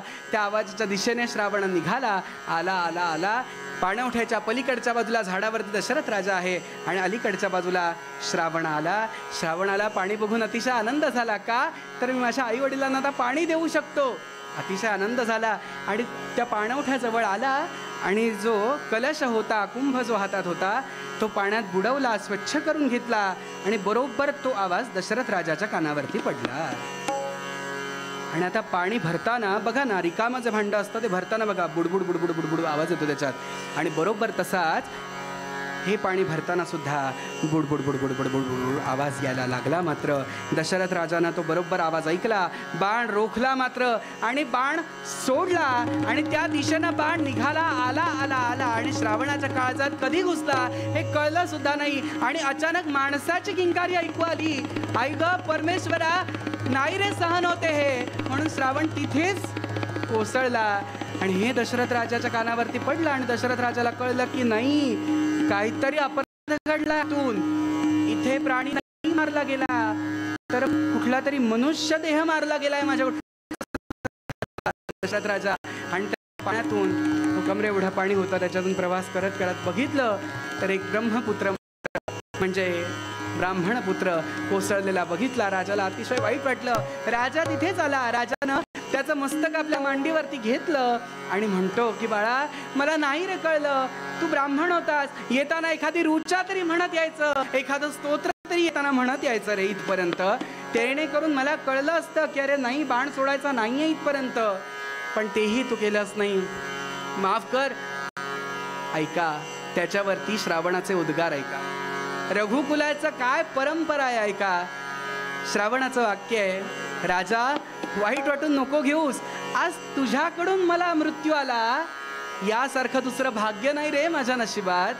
आज तुझ्याकडून मला मृत्यू आला, आज रघुकुलातल्या दशरथ राजाकडून मला मृत्यू आला, यासारखं दुसरं पुण्याचं काम नाही माझ्याकडे. म्हणाले आजपर्यंत कितीही वेदांचा अभ्यास केला असता तरी ते पुण्य माझ्या पदरात पडलं नसतं, पण आज तुझ्याकडून मला मृत्यू यावा हे माझं खरंच भाग्य आहे रे दशरथ राजा, खरंच भाग्य आहे. तू काही काळजी करू नकोस, फक्त माझ्यासाठी एक काम करशील का. माझे आई वडील अमुक अमुक ठिकाणी ना आणलेत आणि ते बसलेत तिथे, तर त्यांना पाणी नेऊन तेवढं दे आणि त्यांचा सांभाळ कर.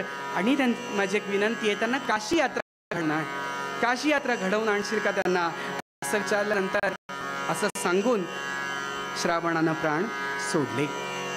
प्राण सोडले. मात्र दशरथ राजानं पाणी भरलंय कलशामध्ये आणि शोधत शोधत शोधत बघितलं, दोन अंध व्यक्ती समोर दिसल्या, श्रावणाची आई आणि श्रावणाचे वडील.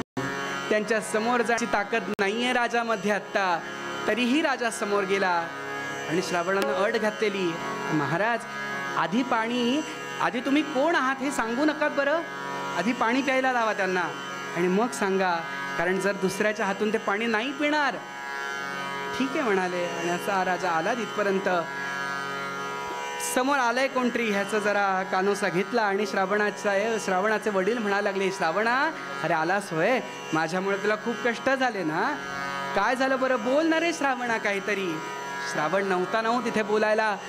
आतपर्यंत आले आणि दशरथ राजानं कुंभ समोर केला, पण स्वीकार नाही केला, कारण जोपर्यंत हा बोलत नाही तोपर्यंत कुंभ पाणी स्वीकारायचं नाही असा नेम होता. काही केला तो बोले ना, आणि बोलत नाही म्हणत क्षणी हात पुढे केलेला, आईसमोर हात ज्या वेळेला पुढे केला आणि आईनं जो कुंभ घेताना त्या हाताचा स्पर्श झाला आणि हातातल्या 10ही बोटांमधल्या ज्या अंगठ्या आहेत त्या अंगठ्यांचा स्पर्श झाला आणि पटकन हात सुटला. हा माझा श्रावण नाही आहे, हा माझा श्रावण नाही आहे, हे दुसरं कोणतरी आहे. आणि दशरथ राजा म्हणाला, महाराज मला माफ करा, सगळा वृत्तांत घडलेला सांगितला, माझ्याकडून श्रावणाला बाण लागला आणि श्रावणानं आपला देह ठेवला.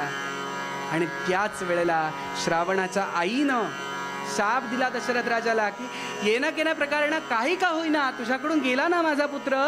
दशरथ राजा, एक लक्षात ठेव, आज आमचा पुत्र गेल्यामुळे आम्ही जसे त्याचा विरह करत करत करत मृत्युमुखी जातोय, तसा एक लक्षात ठेव दशरथ राजा, तुला मात्र ज्या वेळेला तुला पुत्रप्राप्ती होईल आणि तुझं ज्या वेळेला मरणकाळ जवळ येईल, तुझा एकही पुत्र तुझ्या जवळ नसेल, हा माझा शाप आहे तुला दशरथ राजा. मात्र दशरथ राजाला अतिशय वाईट वाटलं. दोघांनीही प्राण सोडले. त्यांचे अंत्यसंस्कार करून राजा पुन्हा दरबारात आला. आणि आता बघा, ऋषी आहेत ते स्वतः, दोघेही श्रावणाचे आई वडील आहेत, ऋषी आहेत. आता बघा, संतांचा शाप सुद्धा कसा फलदायी ठरतो. लगेच वसिष्ठ ऋषींकडे आला. झालेला प्रकार 10 मिनिटं आहे. तितक्या घड्याळाप्रमाणे हो माझं घड्याळ यावेळेला मी सावधतेनं आतल्या घड्याळाशी माझं घड्याळ मी मॅच करून घेतलेलं आहे, कारण पूर्वी असा प्रकार घडला आहे तसा होऊ नये यासाठी. पण अजून माझ्याकडे 12 मिनिटं आहेत आणि या 12 मिनिटात रामांचा जन्म नक्की होणार, काळजी नसावी.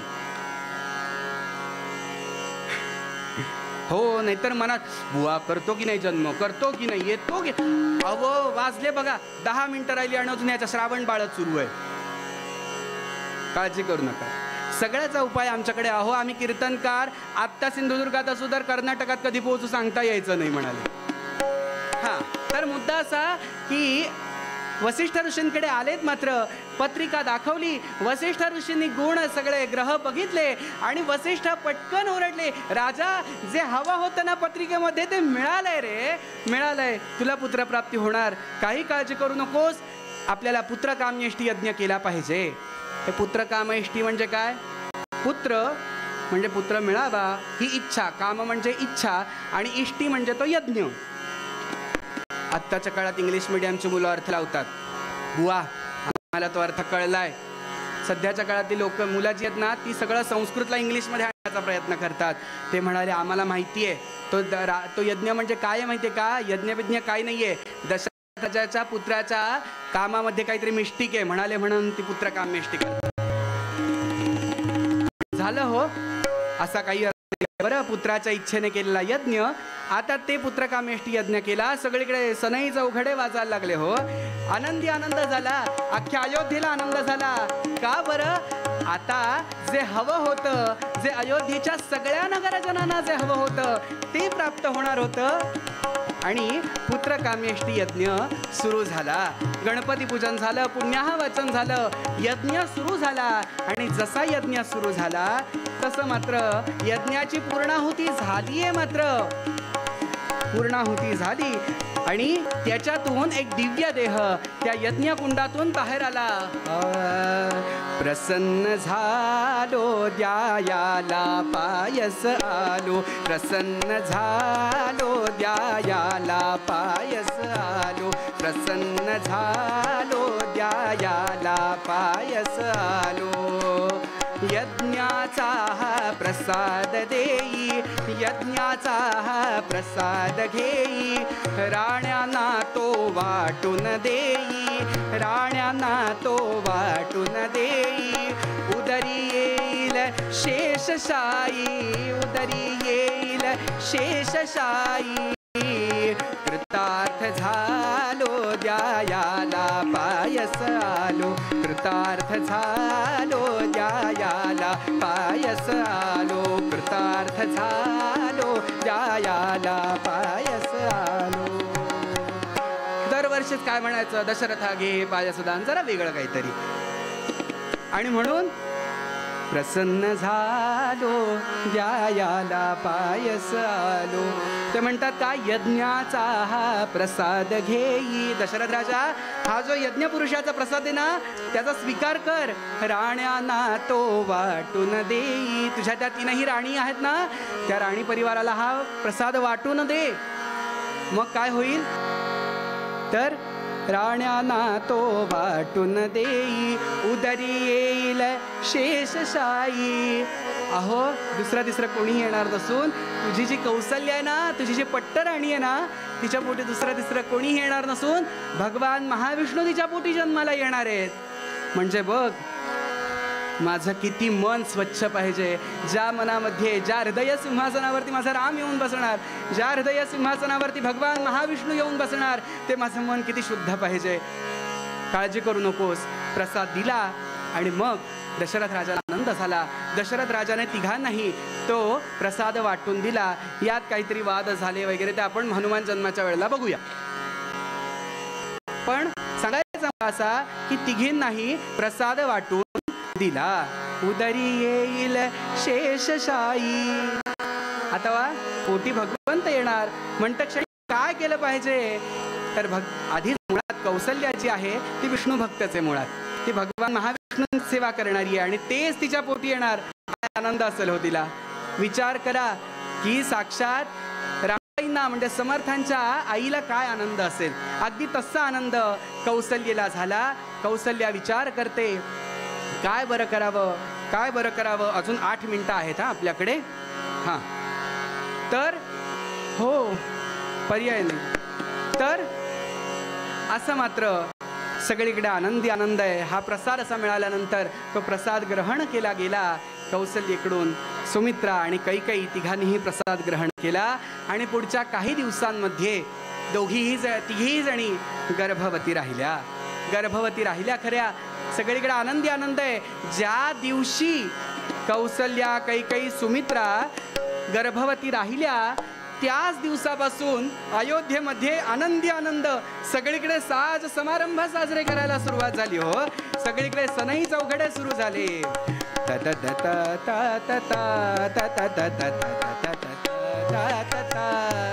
सगळीकडे सनई चौघडे सुरू झाले. हो, आनंदी आनंद आहे सगळीकडे. काय करायचं काही कळत नाहीये. जिकडे तिकडे मोत्याची रांगोळी काढली जाते. मोत्याच्या रांगोळी बरोबर सगळीकडे गुढी तोरणं उभारली गेली आहेत. आनंदी आनंद आहे सगळीकडे.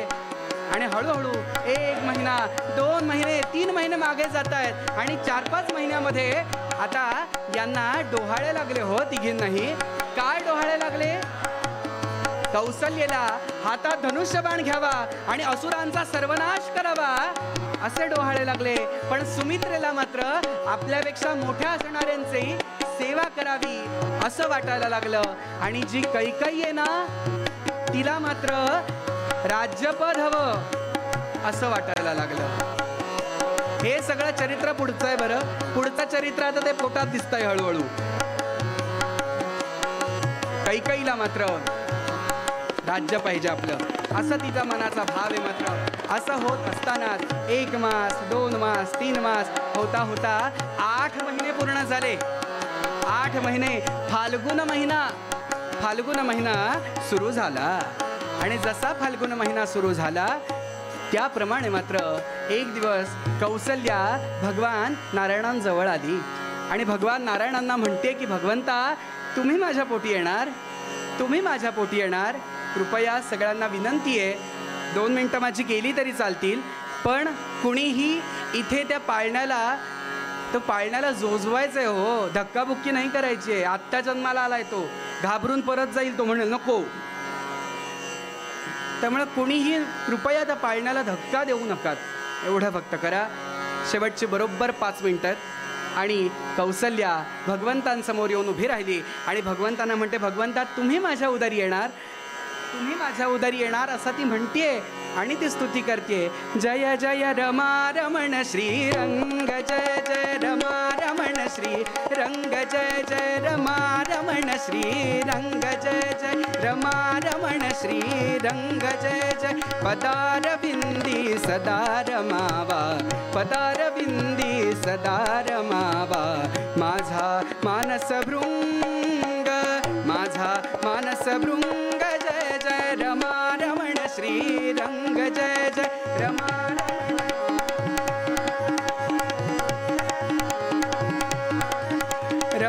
रमण श्रीरंग, जय जय रमा रमण श्रीरंग, जय जय. त्रिभुवन सुंदर रूप देखुनी, भगवंता तुम्ही कसे आहात? त्रिभुवनाचं ऐश्वर्य तुमच्या या रूपावरती उधळून जावं असे आहात तुम्ही. तुम्ही असेच याल का? माझ्या पोटी असेच याल का? त्रिभुवन सुंदर रूप देखुनी लज्जित होय अनंग, संत जनांच्या कीर्तन रंगी, संत जनांच्या कीर्तन रंगी, संत जनांच्या कीर्तन रंगी, रंगनाथ हो दंग, रंगनाथ हो दंग, जय जय रमा रमण श्रीरंग, जय जय रमा रमण श्रीरंग, जय जय रमा रमण श्री, रमा रमण श्री, रमा रमण श्रीरंग. अशी स्तुती केली. 9वा महिना सुरू झाला. चैत्र प्रतिपदा उजाडली. हो, चैत्र प्रतिपदा उजाडली. मात्र हळू आतमधून कौसल्या प्रेरित व्हायला लागली. भगवंत माझ्या पोटी येणार, हा विश्वास आहे, मनातला आनंद आहे. आनंद गगनात मावत नाहीये बिचारीचा. आणि हळूहळू प्रतिपदा, द्वितीया, तृतीया, चतुर्थी, शेवटची 2 मिनिटं, चतुर्थी, पंचमी, षष्ठीपर्यंत आली आहे. सप्तमी दिवशी मात्र हळूहळू अस्वस्थ व्हायला लागली. तुम्ही म्हणाल देव येणार आणि अस्वस्थ झाली. अहो शेवटी किती काय झालं तरी शरीर आहे ना, ते शरीराच्या त्या देहाच्या पातळीवरती अस्वस्थ व्हायला लागली. हळूहळू अष्टमी आली. अष्टमी दिवशी मात्र तुळजाभवानीचा प्रकटोत्सव झाला. आणि तो प्रकटोत्सव झाल्यानंतर भगवतीचं नामस्मरण केलं. आणि नामस्मरण केल्यानंतर नवमीची प्रभात उजाडली. आणि वसिष्ठ ऋषींनी सांगितलेलं की पुत्रप्राप्तीच होणार. आणि ती कधी होणार? साधारण अष्टमी नवमीला होईल. पण नाही, नवमीच केली पाहिजे आणि नवमीला भगवंतांचा जन्म होणार असं सांगितलेलं होतं. आता अष्टमी तर मागे उलटून गेलेली होती आणि नवमीची प्रभात उजाडली. सगळीकडे आनंदी आनंद. सगळे ऋषी मुनी देव गण गंधर्व सगळे अयोध्येतले नगरजन हातात पुष्प घेऊन जिकडे तिकडे सनई चौघडे वाजायला लागले. आनंदी आनंद झाला. आणि आनंदी आनंद होता होता प्रभू श्रीरामांनी पृथ्वी तलावरती पहिला पाऊल ठेवण्याचा विचार केला. आणि कौसल्येच्या उदरी भगवंत आले आले आले आले. प्रभू श्री रामचंद्र भगवान की, अयोध्याधीश प्रभू रामचंद्र भगवान की जय. जय रघुवीर समर्थ.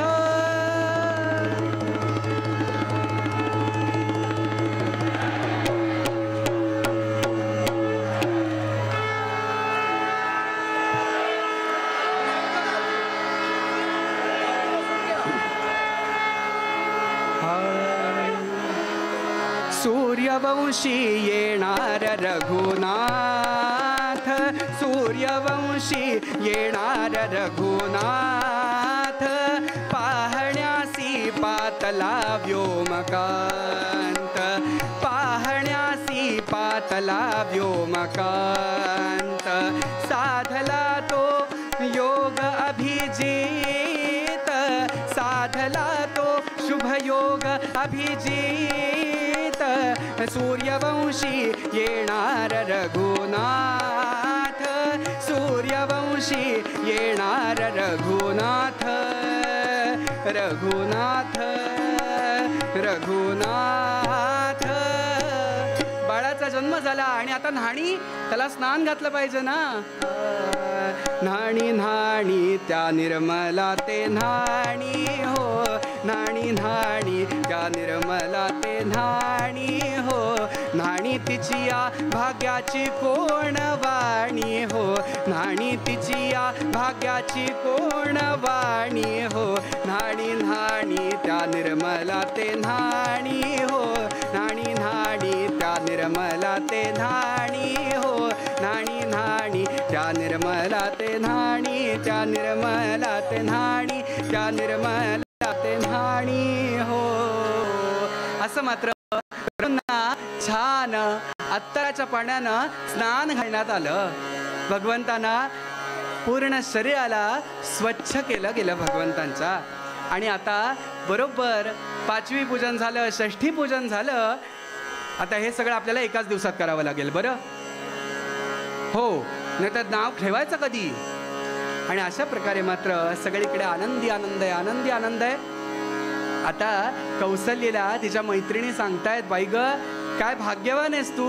तुझ्या पोटी साधनही कोण आलंय? भगवान महाविष्णू तुझ्या पोटी जन्माला आलेत ग. शांताकारम भुजगशयनम पद्मनाभम सुरेशम असे शेषशाही भगवंत तुझ्या मांडीवरती आता बालक्रीडा करणार. काय भाग्यवान आहेस तू. अतिशय आनंदी आनंद आहे. आणि आनंदी आनंद असतानाच आता भगवंत बाहेर येईपर्यंत थोडा वेळ नामस्मरण करूया आणि मग भगवंतांना पाळण्यात घालून गोपा म्हणून पाळणा म्हणूया. तोपर्यंत रघुपती राघव राजा राम पतित पावन सीताराम बोला. रघुपती राघव राजा राम पतित पावन सीताराम. रघुपती राघव राजा राम पतित पावन सीताराम.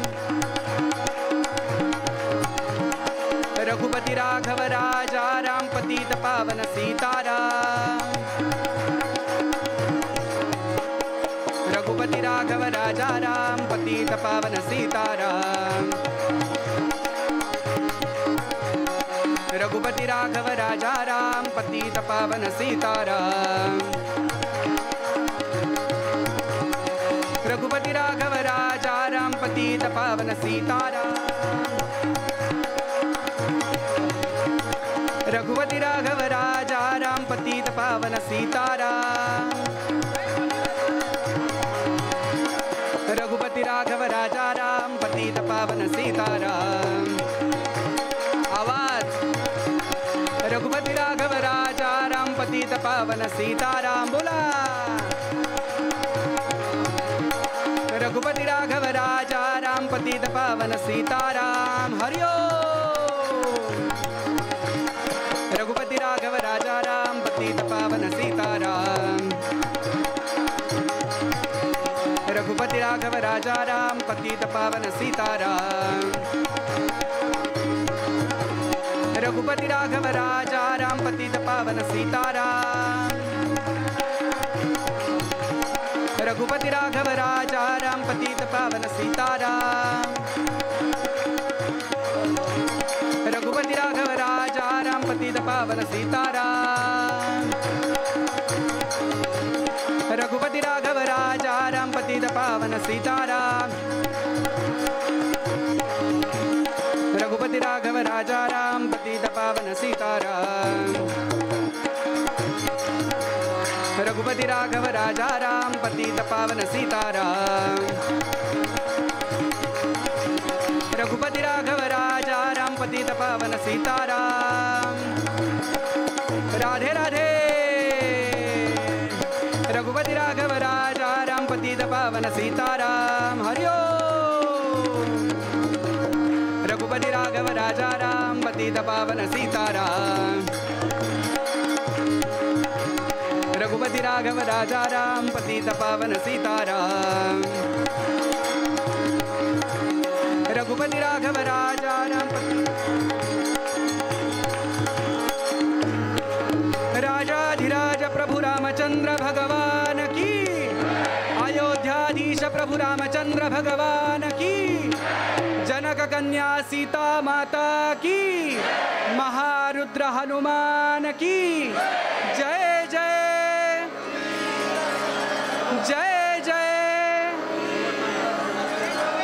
राष्ट्रगुरु श्री समर्थ रामदास स्वामी महाराज की जय जय। अयोध्याधीश प्रभु रामचंद्र भगवान की। सद्गुरुनाथ महाराज की जय जय।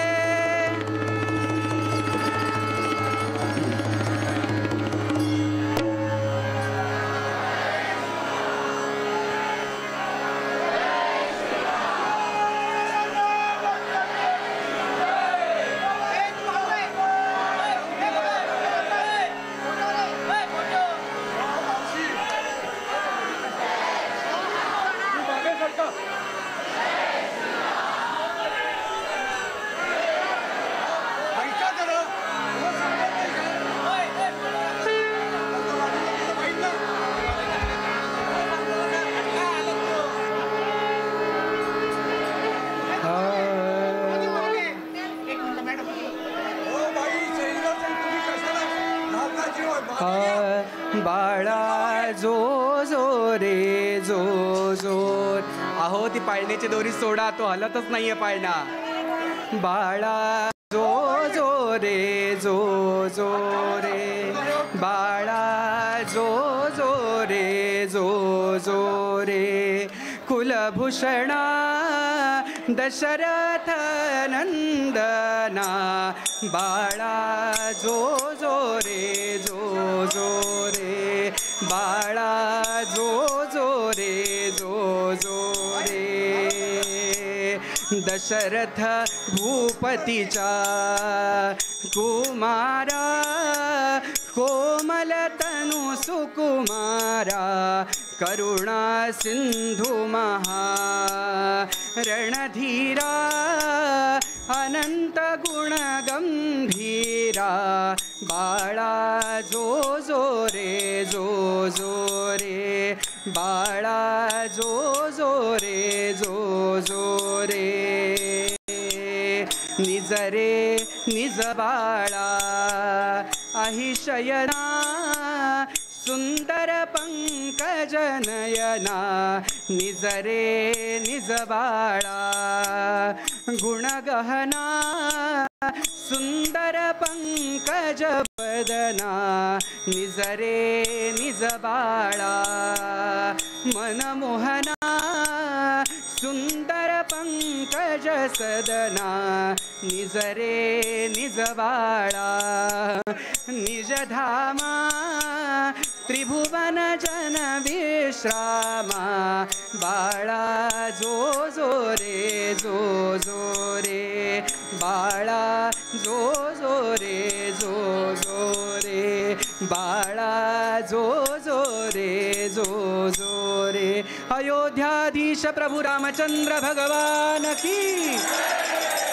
जय जय रघुवीर समर्थ होऊ द्या त्यांना बाजूला होतं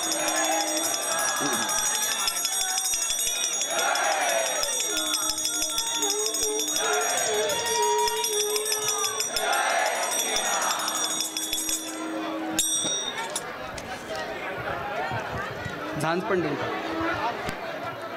कृपया सगळ्यांनी त्या पाळण्याला सोडा प्रभू गेलेत आतमध्ये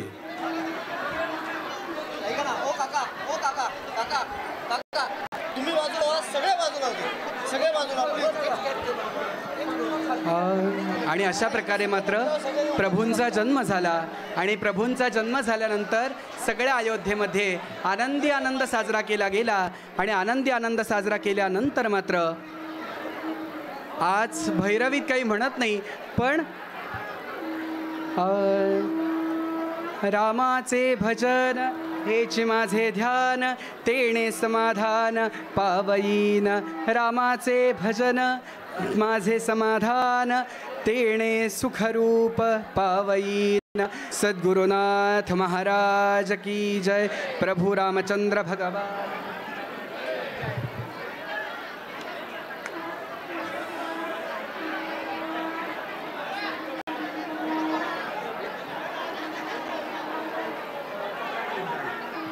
हां ओके कीर्तनाच्या प्रथेप्रमाणे जे काही चांगलं आहे ते माझ्या गुरूंचं आहे माझ्या आईवडिलांचं आहे जे वाईट आहे ते माझं आहे ते माझं मला देऊन टाका जे चांगलं आहे ते वाढवा रुजवा त्याप्रमाणे वागण्याचा प्रयत्न करा हे माझे दोन हात आहेत ह म्हणजे हार्मोनियम त म्हणजे तबला आणि तिसरा हात आणि शेवटचा चौथा हात पण जोडला गेला यासाठी चौघांचेही आभार मानतो आणि झालेली सेवा प्रभूंच्या चरणी अर्पण करून कृपया सगळ्यांनी मधून बाजूला व्हा आपल्याला आरती करायची आहे प्रभूंची हे चिदान देगा देवा गायीन आवडी हेच माझी सर्व जोड न लगे मुक्ती धन संपदा संत संगा देगा सदा तुका म्हणे गर्भवासी सुखे घालावे आम्हासी सुख करता दुःख हरता वार्ता विघ्नाची नुरवी पुरवी प्रेम कृपा जयाची सर्वांगे सुंदर उटिशेंदुराची कंठी झळके माळ मुक्ता फळाची जय देव जय मंगलमूर्ती दर्शन मात्रे मन कामना पुरती जय देव रत्नाखचिता परा तुझ गौरी कुम चंदनाची उटी कुमकुम केशरा हिरे जडिता मुकुट शोभतो बरा ऋण झुणती नुपुरे चरणी घागरिया जय देव जय मंगलमूर्ती दर्शन माते मन जय देव लंबोदर पीतांबर फणीवर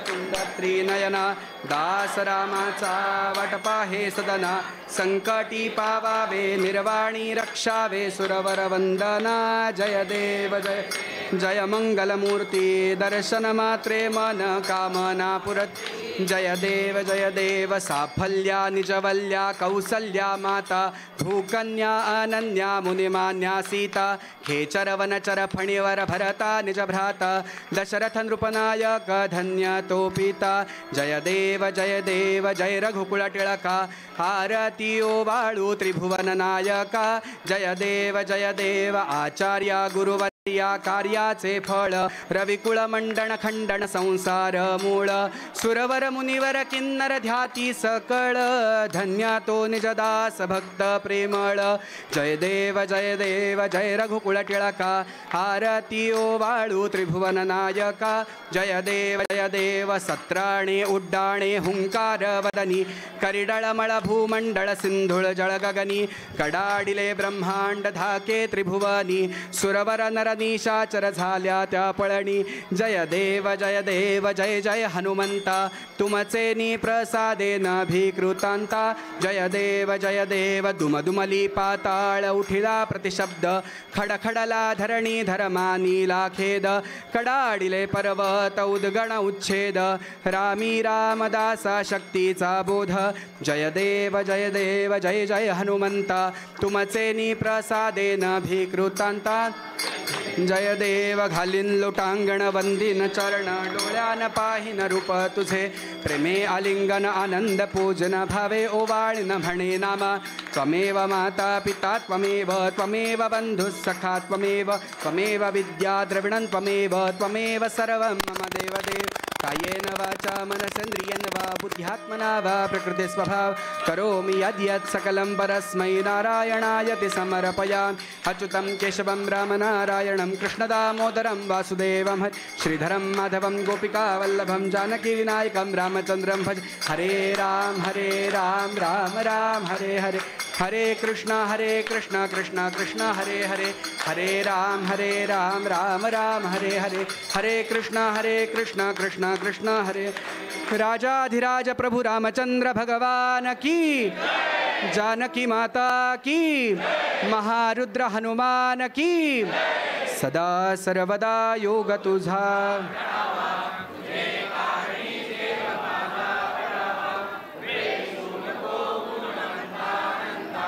रघुनायका मागणी हेची आता जय रघुवीर रामामी तव दास म्हणवी माते कशाचे भय रामा जाईन ज्या स्थळी सुखगना होईल तेथे जय रामा या भुवनत्रयी तुझविणे नाही तुझा तारक रामा तू सकलार्थ पूर्ण करिसी तू तातमी बालक समर्था मी तुझविण मला कोण पाहता सदा सांभाळावे जवळच जीवा माझी राहता सुखानंदे छंदे तव गुणकथा गात वदनी विवेकाचे पाहे अवचित घडे मार्ग सधनी जय रघुवीर समर्थ राजाधिराज प्रभु रामचंद्र भगवान की जनक कन्या सीता माता की महारुद्र हनुमान की बंधु लक्ष्मण भ्राता की जय सद्गुरुनाथ आर्य सनातन वैदिक हिंदू धर्म की भारत माता की छत्रपति शिवाजी महाराज की धर्मवीर संभाजी महाराज की जय जय